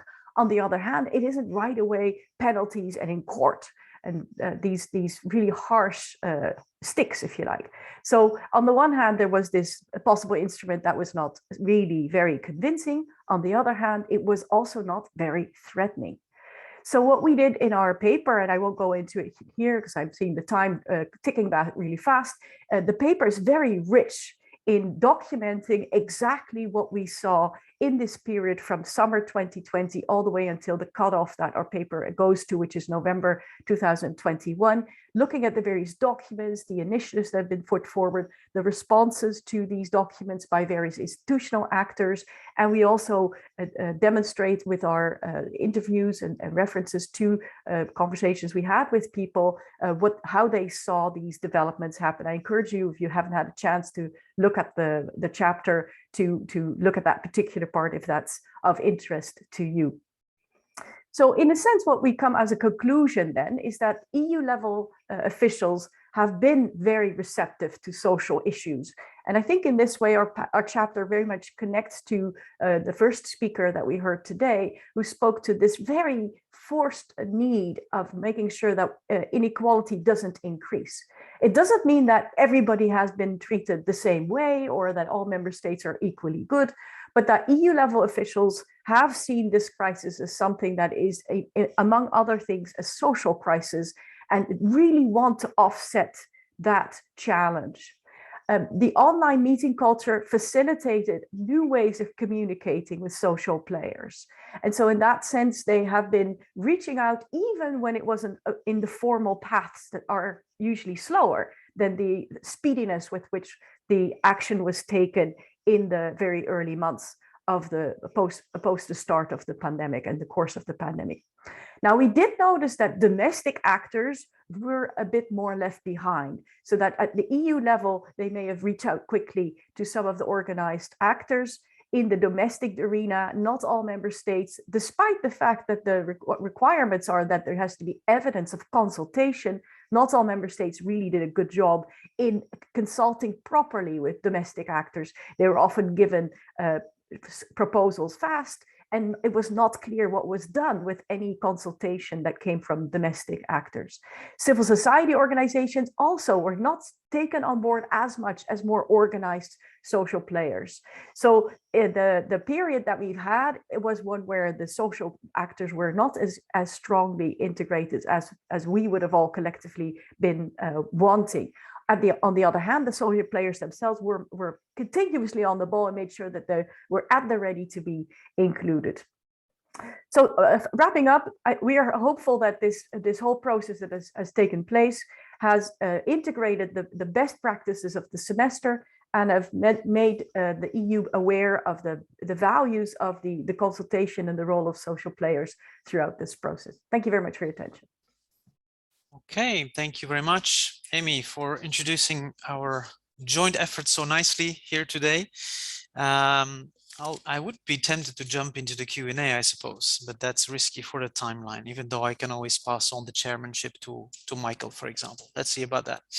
I was also happy to be reminded of that Goldilocks image, the fairy tale of the three bears, which you coined as a central idea of our piece for the Journal of Common Market Studies, and I think which still stands today. But let's see, based on the reactions from the audience, and first of all from several experts, policymakers that we have asked to come in first with regard to during this Q&A. So I would like to invite Bea Cantillon, Maria Teresa Fabregas, and Scott Greer and Marco Cilento to log in if they haven't done so yet. So I have no particular or formal order for this. The thing is, normally in a conference you would look a bit at the body language, who is eager to jump in. Unfortunately, none of that is really possible today. So maybe for now we can start in the alphabetical order. And Bea, that means that if you're in for it, I'd be very happy if you go first. And if somebody else then after Bea wants to jump the queue, 2 hands in the air, and then I know that you are very eager to jump in. Bea, please. Okay, and Bea is of course professor at the University of Antwerp. Voilà. Thank you. Thank you so much for inviting me, joining this seminar. So many people attending, and indeed a very good book, which is pointing to the fact that the EU is moving, and that there is a lot of good news to tell. And it has been told, yes, there has been an increase of solidarity with different mechanisms. This is certainly true. But what I would add into the discussion is somewhat of a qualification of this good news, in the sense that what probably happened in many countries is a reinforcement, at least temporarily, of the process of dualization of welfare state, which prevailed in the pre-COVID era. With, on the one hand, better social protection and also better social investments for the better off, for work-rich families, higher skilled, those families confronted with the so-called new social risks. And to these new social risks, COVID has been added. And so a better social protection for households, individuals confronted with new social risks, and on the other hand, a deterioration of the protection for those at the bottom, the long-term unemployed, the regular unemployed. So what happened in the COVID crisis was the improvement of protection of short-time unemployed, and in some cases also small improvements of the protection for the long-term unemployed, the regular unemployed, the unemployed, the unemployment risk non-related to COVID, and in a sense, SURE is adding to that process. SURE is basically a system of reinsurance of employment. It's not a system of reinsurance of unemployment. So in that sense, I join the conclusions of Michael Dauderstädt when he said we need more focus on the more vulnerable. Policy should be targeted better at the most vulnerable at the level of the member states, but also as as the focus, the focal point for EU policies. So coming back to the impact of policies on inequality and poverty, yes, the massive policy responses, they prevented increase of inequality and poverty, but at the bottom of society, we do not really have the figures to answer, to know what happened there, also in a more multidimensional perspective. And I do believe that the dualization of the protection of the better off and those at the very bottom of society, that this dualization process might have been reinforced by the COVID related policies, and might be even been reinforced by EU interventions. So this is a qualification of a broader positive story, and so I think we should be very optimistic. But this qualification and so this call for to reflect about better targeting of policies at the most vulnerable. Okay, thank you so much, Bea, for this essential qualification of the broader positive story and the focus on not to forget the bottom of society. I want to move on to Maria Teresa now. Maria Teresa, you're director at the new Recovery and Resilience Task Force within the Secretariat General of the European Commission, which means that you're really very much at the heart of the management of the Recovery and Resilience Fund. So any comments you may have on what you have read in the book or what you have heard from previous speakers are very much welcome. Please, Maria Teresa.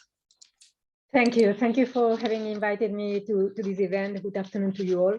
So what I would like to highlight is that in the framework of the Recovery and Resilience Plan, we have to keep in mind what is the real objective of those Recovery and Resilience Plans. And it is, and I'm reading from the annual Sustainable Growth Survey 2022, it is to steer a sustainable, fair and inclusive recovery and to make the European Union's economy more resilient to future shocks, while transforming our economies and societies in line with the ambition of the green and digital transition. And how member states have been building their own recovery and resilience plan is following the country-specific recommendations for which social partners and other stakeholders had already contributed. So it is true that from the book, we see some criticisms to the fact that when the member states were building their plan, despite the fact that in the regulation setting up the Recovery and Resilience Facility, they were not fully involved. There were some consultations, sometimes deeper than others, depending on the member states. But we would like to acknowledge the fact that these plans are based on the previous country-specific recommendations. So now our call is on the member states to continue keeping civil society, social partners, other stakeholders involved also in the implementation of the plans, because we have also acknowledged from the Commission side that without the systematic involvement of social partners and other stakeholders in the implementation process, there will be no success, because there is a need for all these reforms and investments, a need of ownership, of national ownership, which includes everybody at all levels of authorities in a member state. So my message is to say, true that during the Recovery and Resilience Plan at European level, there was not a whole process of consultation because it had been embedded into the requirements, the previous European semester processes, but now we are moving forward. And as you know, in this annual Sustainable Growth Survey document that I mentioned, it hints about the need to continue engaging with social partners and other stakeholders. Thank you.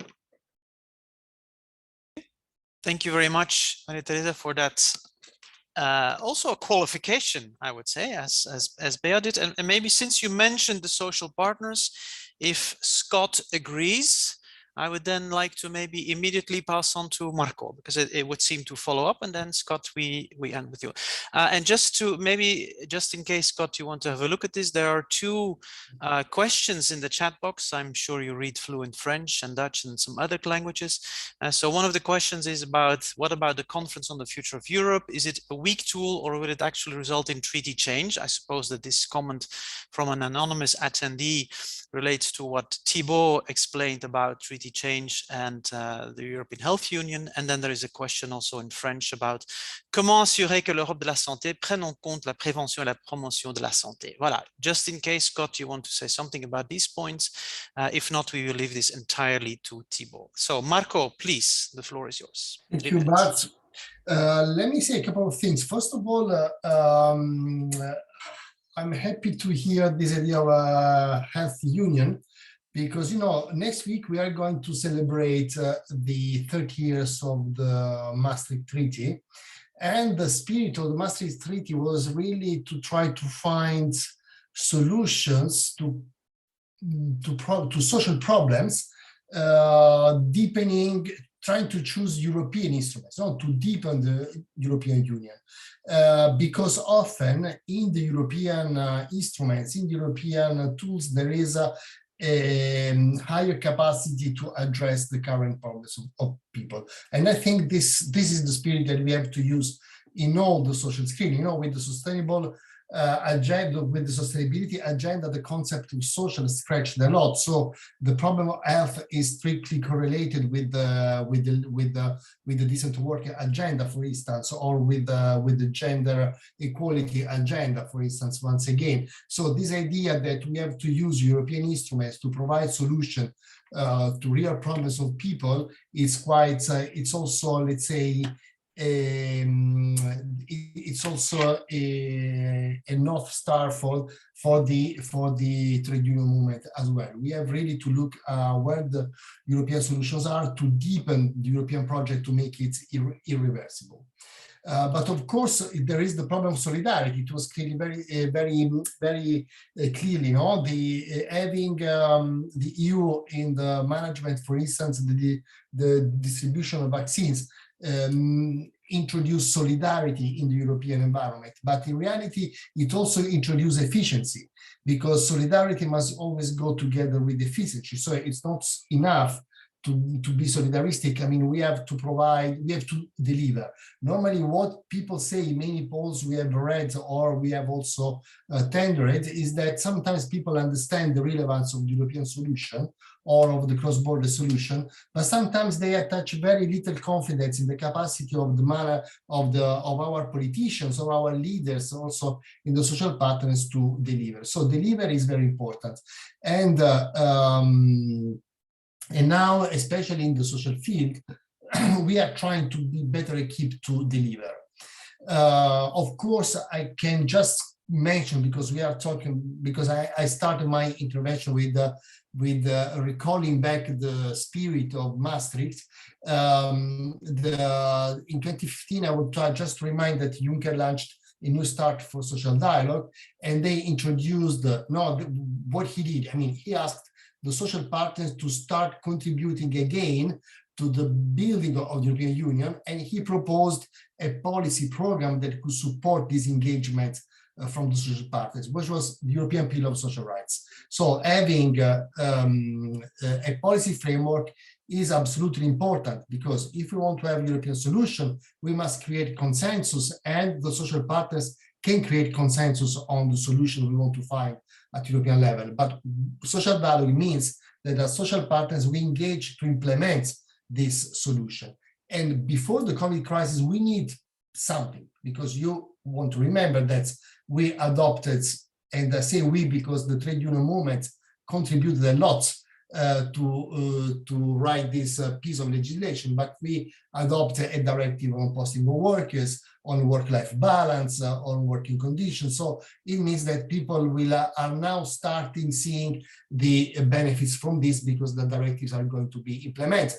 But also the semester, as was mentioned by the professor a few moments ago, has improved a lot, but it's also a choice from our side, because when we have been called to intervene in the European semester, we have been asked to develop a common language with the Commission in order to bring our views into the semester. For instance, in more technical, let's say, discussing with, at that time was Youth in the Commission in DG Employment. He said, okay, just give me your point of view in very practical terms, what you want. Just identify your challenge, give me some elements to say that this challenge exists, and then tell me what is the policy drivers. We are not interested in knowing if neoliberalism is right or not, or flexibility, etc. Tell me what is your concrete problems, country by country. We'll try to address it. And in fact, this we tried because dialogue means also the capacity of the partners to develop a common language, and somehow it worked because it was some of you have mentioned the country-specific recommendation that are a bit more social. My last point is arriving to the current times. In the national plans, frankly speaking, all this is not visible. I mean, the social elements, what we have to do, how do we start social dialogue, how we implement the policies together once the social dialogue is being activated, all this is not still visible in the functioning of the national plans. And this is a risk, because the risk is that these plans can be captured by huge interest, because there is a huge amount of money, especially in certain countries. So political parties, big financial centers can capture the plans and to forget that this must be for the benefit of all. In my view, learning on some,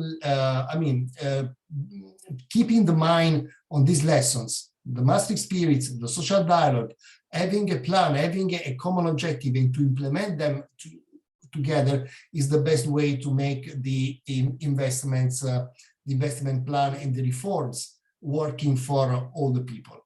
And the European Pillar of Central Rights must be more centered, because, for instance, in the national plans, but if I'm talking too much, you just tell me. But for the European, for the national plans, for instance, what is not visible is how the plans are implementing the European Pillar of Social Rights in all their elements.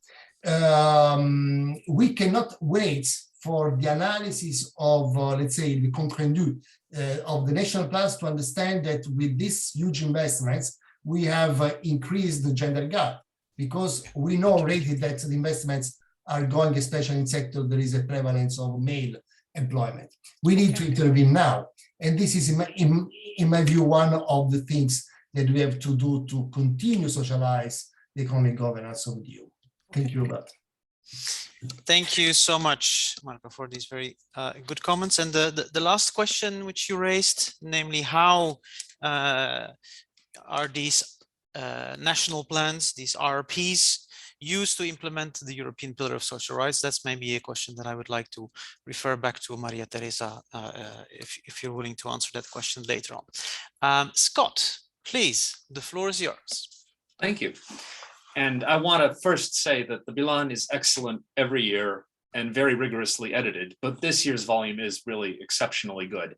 And I recommend that everybody here get a free copy and read all of it. Okay. So one of the things that stood out when I was reading it is there's an interesting discrepancy between the state of Europe as viewed from the perspective of health policy and the EU, and from almost every other perspective. Parts of this book are really depressing because they bring together a lot of evidence that COVID-19 has not just exacerbated inequalities, but it has also been used as an opportunity to create them.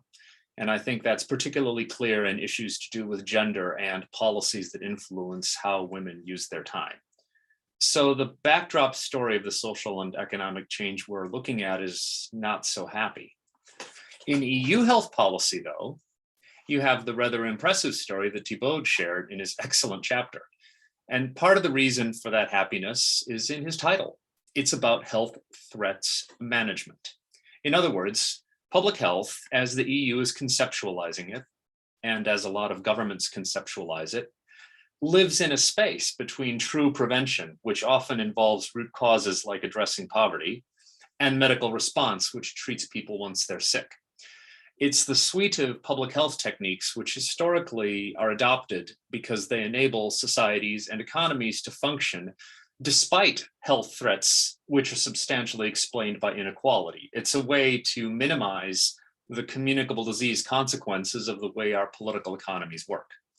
A classic example is chasing down tuberculosis and treating it in rich countries is a great deal easier than addressing its global prevalence. Continuing the happy story, you also have this afternoon's extensive evidence that the European Union has been addressing some of its other problems in other ways. The extent to which the semester, which started out as this really rather crude instrument for imposing austerity, has turned into something even before the pandemic that was a great deal subtler and more socially aspirational. And it's making steps towards greater solidarity between its member states and reduction of the frankly dangerous internal imbalances between its member states. Is that enough? I don't know. But is it more than anybody anticipated in 2019? Absolutely yes. So it's kind of a happy story. The European Union is addressing its own key problems: an integrated market that lacked an integrated public health, and an integrated economy that lacked the kind of redistribution that you find in every other sustainable federal political system. So celebrate. Now, two questions I would suggest we might want to think about. The first is very practical as well as academic. Why did it happen? There's a nice functionalist story that if your problems are internal imbalances and a pandemic, then you're going to adopt policies that manage your internal imbalances between member states and the flow of communicable diseases. But as we all know, the world is full of problems that don't get solved and good ideas that don't get adopted. So I think we need to know a little bit more about why member states and European leaders thought as they did. The related question is, will it last? Bart, I believe, already alluded to some backsliding. Knowing what the politics are that allowed this extraordinary moment of European integration and member state social policy creativity to happen, understanding how the politics of that worked will tell us a lot about their durability. Have we seen true lasting change? And will tell us something about the responses from the partisans of the old order, the people who want to go back to 2019 normal. That leads to the question that was posed by Commissioner Andriukaitis on treaty change, and it's come up otherwise, Thibault, for example. So the European Health Manifesto is a great initiative, and Commissioner Andriukaitis has done a great job of moving it along. In terms of adding, I'm going to say I'm a political scientist. So here's the question. If you're a member state government, what has gone wrong? Because the counter argument is that this has been a triumph for Article 168 and the treaties in general. It turns out that Article 168 and the rest of the treaty, things like civil protection, let you do anything you want if the member states all want to do it. It cuts off a lot of bottom-up entrepreneurialism in health. That's why Article 168 has been so frustrating to health advocates for the last 20 years. But from the point of view of 2020 and 2021, what did member states want to do and then fail to do because of the treaty limitations? What's the problem that a treaty change would solve from their perspective? If we can answer that, then I think we can move along. Now, that sounded a bit down, so I'll close with something that's a little less ambitious, but might be useful. The last few years have really shown the importance of European Union global health behavior, and I think the argument for a global health strategy. It's easy to say that health is global, but we know a lot of ways in which health systems seem very parochial. But between vaccine diplomacy, COVAX, WHO, travel rules, supply chain issues, trade law, intellectual property politics, it's clear that the European Union affects global health enough that it should really develop a strategy. Not only because a strategy would get the EU credit for the good things it does, but also to force it to reckon with its really strange mix of generosity, self-interest, and cluelessness in world health politics. So I'll stop there. Thank you. Okay. Thank you so much, Scott, for this first of all, for your very nice general appraisal of the book. It's always good to hear that the collective effort that we did with so many people paid off in the end. So thanks for that, Scott. For introducing your not so happy backdrop story, the happier story with regard to health, and of course, the important questions that you raise. And I think that some of the other speakers in this panel and the people who spoke before, Thibaut and Amy, want to get back to, for example, the question, will it last? What about austerity? What about solidarity? What about transferring or transforming SURE in a more permanent European unemployment benefit scheme, etc.? Will it last? Maybe Thibaut, I wanted to give Thibaut first the floor first, and he raised his hand, so that's a synchronicity. Thibaut, vas-y. Great minds think alike, I believe. In any case, I will. It's threefold. I will answer to the question about the Conference on the Future of Europe, and also I will follow on what Scott was just saying, and I will finish with a little bit of an answer in French for the question in French about l'Europe de la santé. So the big thing is, as you said, Scott, what could be done without treaty limitations? And it's not very clear. I mean, none of people are vocal about this, actually. What is the great alternative that could be there? I do not have this answer myself, but definitely from the member states' perspective, they were doing what they wanted to do, and that was great. However, as usual, and very much like the Eurozone, the devil is in the details, right? So in the 2000s, we believed that to shake hand and to agree on 3% was enough, but obviously it was not enough. And we still don't know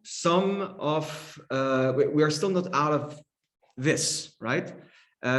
Some countries in the EU have resorted to the use of vaccines that some other countries have not. I wonder what will be the consequences of this, for instance. This is definitely something that could be part of those reforms I wanted to talk about. And of course, I mean, I'm also conscious, it's always a cop-out when someone suggests, well, and for that we'll need a treaty change. It is definitely a cop-out. However, there is indeed the Conference on the Future of Europe. The Conference on the Future of Europe, without this, I would have no hope for a treaty change, I believe, on the short term. With the Conference on the Future of Europe, I can allow myself to dream about it once in a while.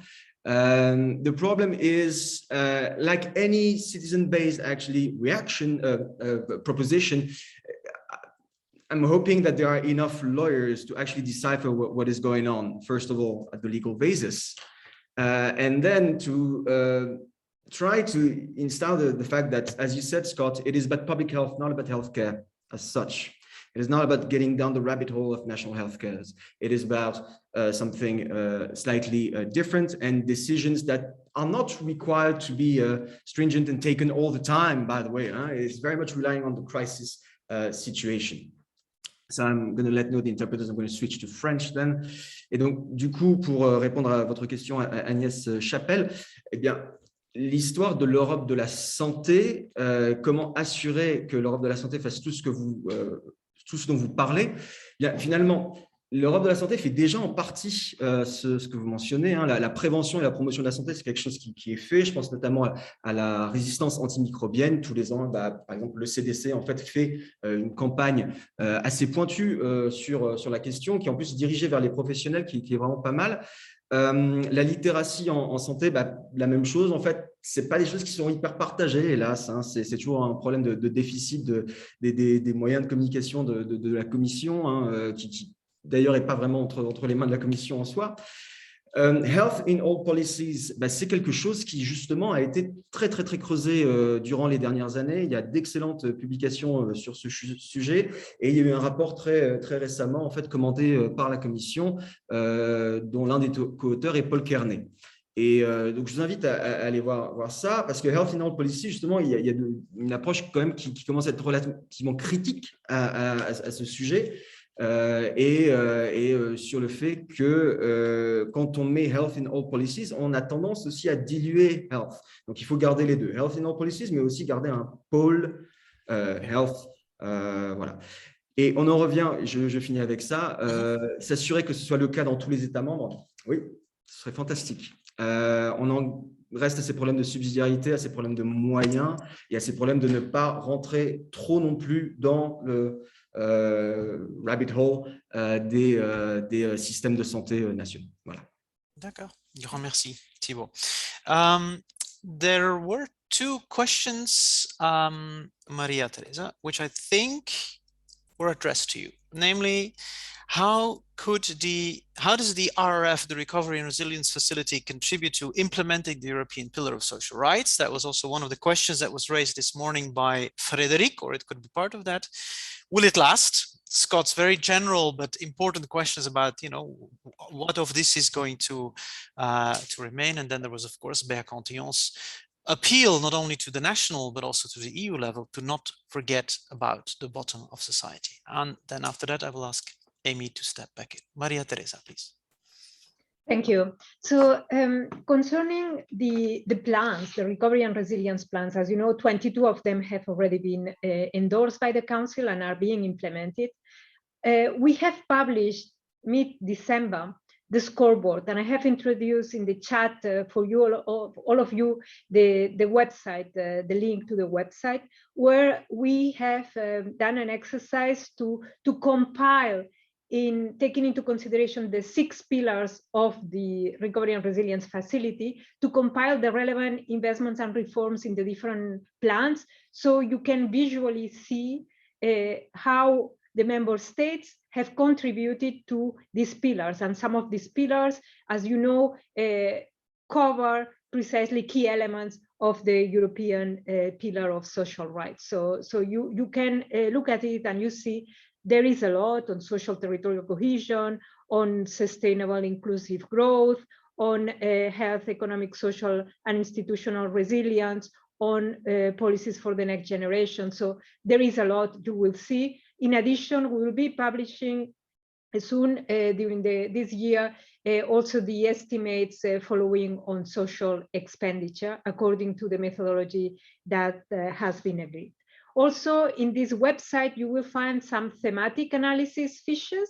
So we have started publishing 6 of them. Some of them relate to some of the social issues and issues we have just discussed, such as healthcare, education, employment labor markets, digital public services, and so on, SMEs, many fiches, where we try to describe what is in the plans in all member states related to that topic.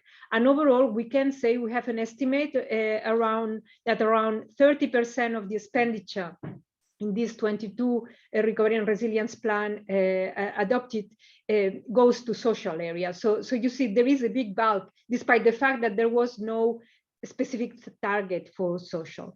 Whether it will last, actually, the fact that the plans include not only investments, but also reform is precisely to make them last. This was one of our, and in the Recovery and Resilience Facility regulation, it's clearly mentioned that all plans have to include reforms and investments, and these reforms and investments have to follow also the country-specific recommendations that were issued to that member state in the past. Therefore, the criteria are quite strict, are very strict, and we have been very strict in our assessment. Therefore, some comments that have been raised about these plans drafted by some politicians only for their own, actually, those plans will not pass the test because they have to comply with the criteria in the Recovery and Resilience Facility regulation. So that's what I would say at this stage. Thank you.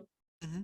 Okay, thank you very much. Just very quickly, I know I'm now abusing my place as chair here, Maria Teresa. I mean, because when we did our research with Amy, one of the things that we could that were very difficult to get our finger on, I don't know if you say that in English, is really this question, you know, the extent to which member states were largely free to write up their plans, and the extent to which the European Commission has really and actually been able to steer the priorities towards certain goals rather than others. We haven't found, to be clear, in all the interviews we did, a single illustration of, you know, a plan that had to be significantly adopted, notably in the social field, with regard to, you know, after feedback comments from the Commission. So can you give us an example of that, or that we understand how it worked, just very briefly, in 1 minute, if possible?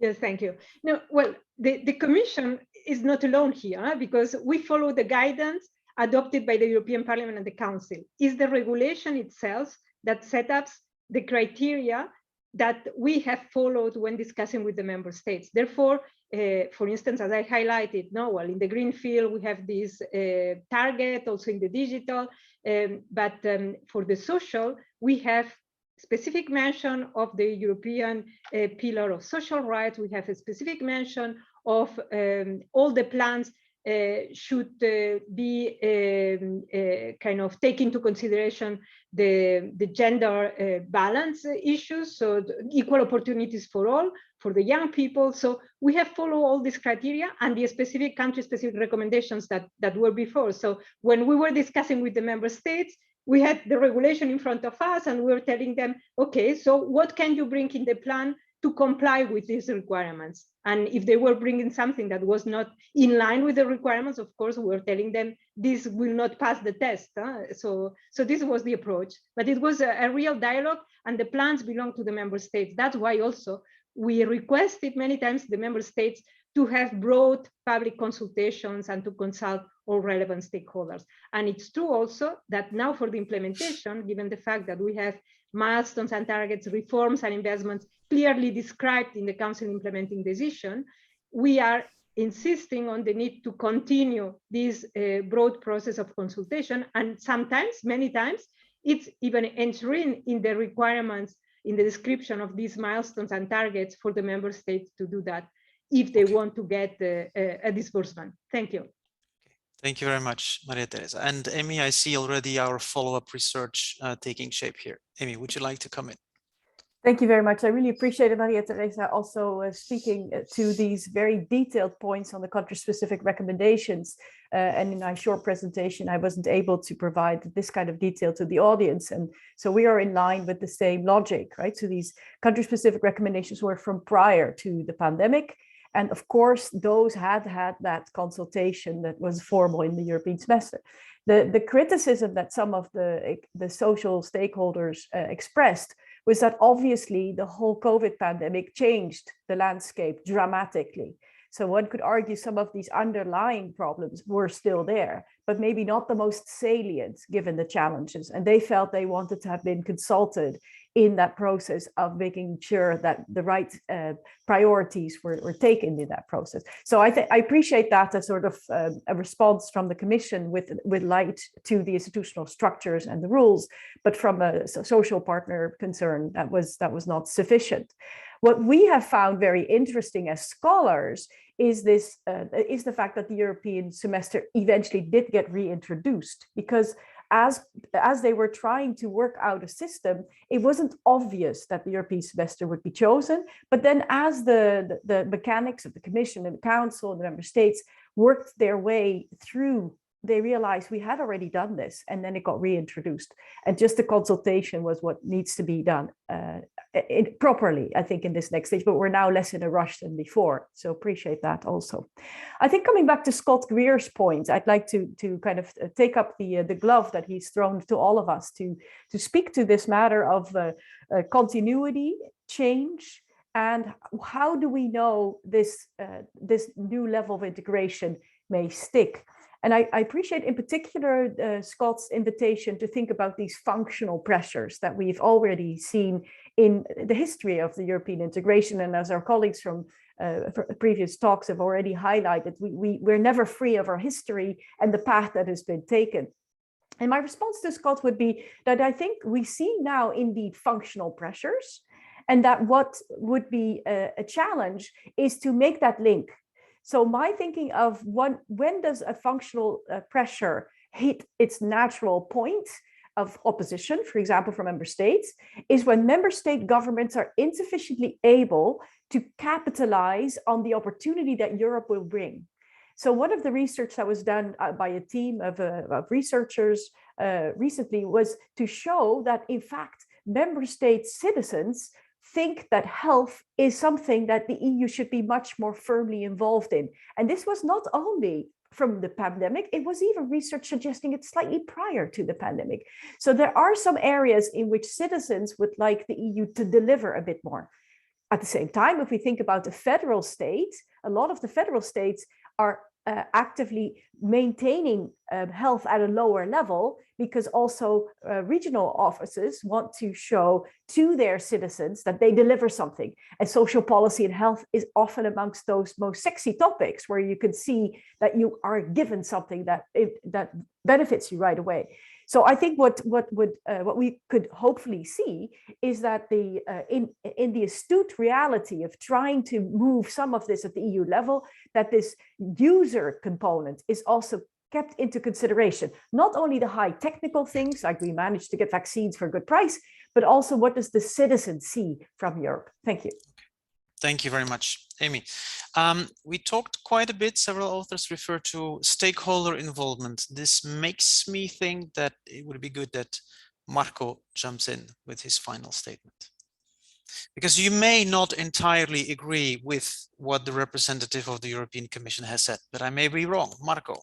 No, I mean, first of all, I mean, as the EU movement is really happy that the RRF exists, that the Recovery and Resilience Facility exists. It's also very, very happy that the SURE was created, and we hope that these instruments can be permanent pillars of the future architecture of the economic governance of the EU, because as I said in the beginning, there are European instruments that provide answers to European workers, and this is very good. Now, what we are trying to say is that these instruments that have been designed in a situation of emergency, even if, I mean, there were already some background work done in the past, but they were born in a situation of emergency, there are some parts that can be improved in order to really link these instruments with the real progress in the social and economic field, especially in terms of economic convergence. And in what I was trying to say, that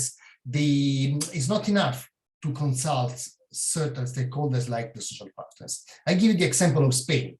Spain has just signed a super relevant agreement that will become the law on the reform of the labor market, that is a milestone of the national plan. And it starts from the fact that the national plan was, let's say, made on a consensus created with the social partners. And then you had a concrete act in agreement that implement part of this plan. It creates the condition for success of the entire plan. And this agreement goes in the direction of reinforcing the employment relationship to create dynamism in the labor market, but not in the sense of flexicurity, but in the sense of increasing opportunities of people.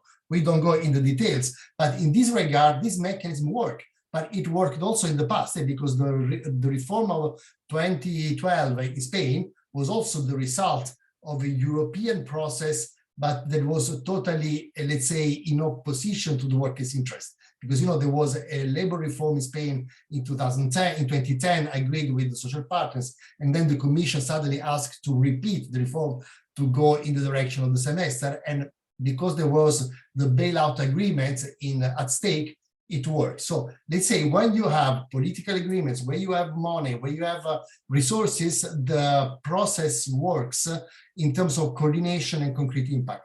But of course, we have to try to do this process in line with the expectation of people, because if we go against the interest of workers, or largely of people more in general, I think that the European projects will not reconcile with people. But here we have an opportunity. Let's try to operate and to try to, learning from the Spanish case, to try to not only to listen to us, but to try to involve us in a process that also implements. So and this also we are, because, you know, I can tell you that next month we will have several stages of consultation with DG Employment, DG ECFIN, probably we will meet also DG, the recovery unit, to try to run this way.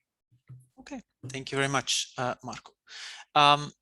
Bea, I think you wanted to step in at this space, which will, with your final statement, very briefly. Well, a final statement, a reaction, or my answer to Scott's question: is it there to stay? And my answer to that question is yes, because it is a necessity. The money has been spent. There has been, yes, huge solidarity for the first time. But solidarity also means responsibility, and means that a level playing field has to be created. So if we think about SURE, the question is, well, how are these countries spending their money? Are these systems efficient?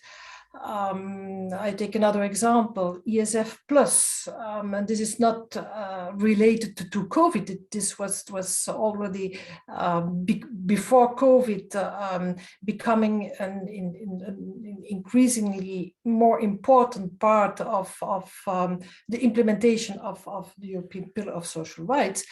But if ESF Plus is becoming more important, then the question, the next question will be, well, yes, but are countries spending the money in an efficient way? And so we will need minimum standards in social protection, minimum standards in wages, minimum wages. So the directive on minimum wage, it's not by accident that it is on the table now. Recommendation on minimum incomes, yes, it's not the first time in European history that this is discussed. But I think that we are nearer to the goal than, let's say, 10 years ago or 20 years ago. So minimum standards and some form of harmonization. And this harmonization is, in my opinion, this is a necessity. It has become a necessity, and there is no way back. So I'm optimistic because the steps that have been taken, they need they need to take other big steps as a consequence. Okay, thank you so much, Bea. And I'm happy to hear that you're more optimistic now than when we worked together many years ago in the context of the Belgian presidency. So let's hope that we can restart doing that. Scott, some of the speakers, including Bea, but also Amy, have picked up your glove. So this is your moment to either react to that or any final statement that you like. You have the last word, so as to speak, before me, of course. It's been a really hallucinatory few years in several ways, including European Union politics, because we finished a book about EU health politics in 2019 with the happy news that there was going to still be a Directorate General for Health. So what has happened since then is kind of astonishing. And I think I'd say that part of the answer to the political question and getting it right is really important. It's important if you're a social democrat or the kind of person who attends OSCE events, because there is this backdrop of increasing inequality that we have been seeing in different ways for decades that was accelerated by the pandemic. And it's important, even if you're not a social democrat, if you care about the European Union, because capitalism has to pay its bills in a sense. You've got to have public health to match your market. You've got to do something for citizens, because otherwise we know a lot of Europeans think the European Union is mostly a thing that interferes with their pensions.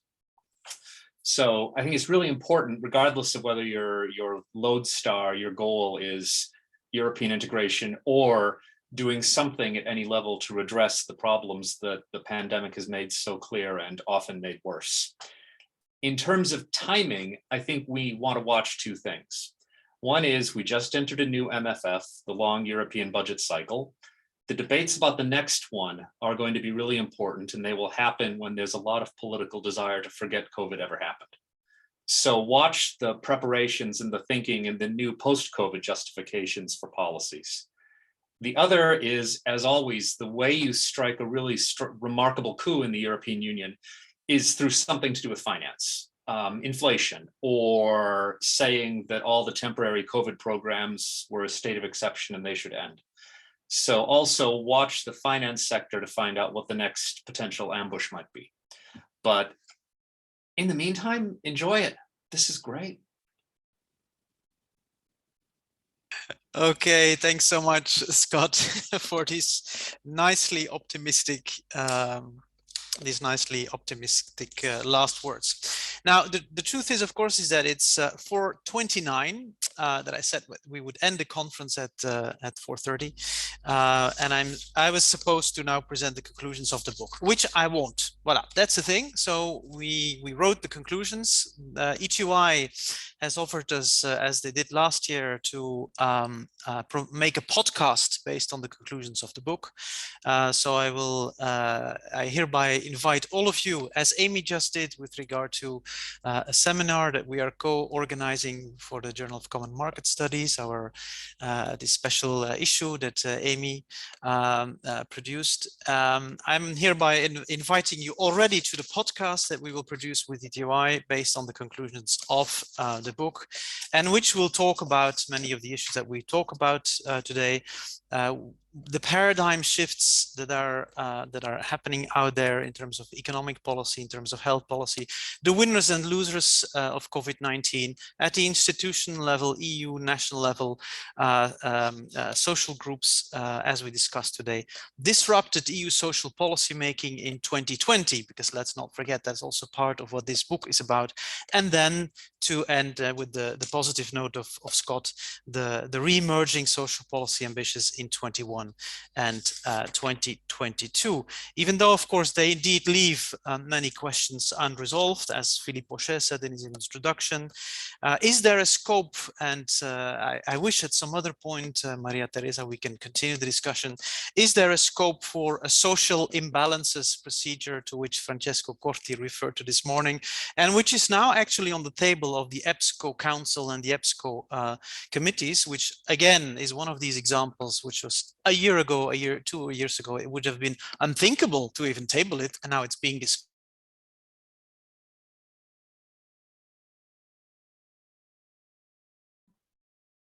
And then we lost Bart. I think he must have set this alarm that it was over now.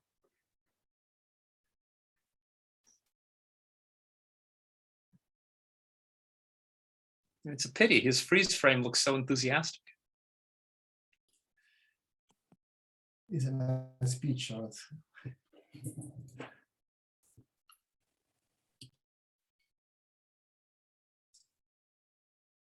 Perhaps Philippe can wrap it up. Yeah, I will not continue the sentence of Bart, but I would like to conclude to this also of discussion, thanking all the participants, thanking all the presenter and discussion, and as a good wine, we have to open the bottle, and we open today the bottle, and we know that it is good wine in this book, and we hope that the Observatoire will win the tender to have the book for the next year, and that we will continue this conversation that we have for 21 years about what is the fate, the strong point and the weakness of the European social integration. So thank you all, and I wish you a nice end of the afternoon, and not a safe return because we are at home. Okay, bye, and see you soon, I hope.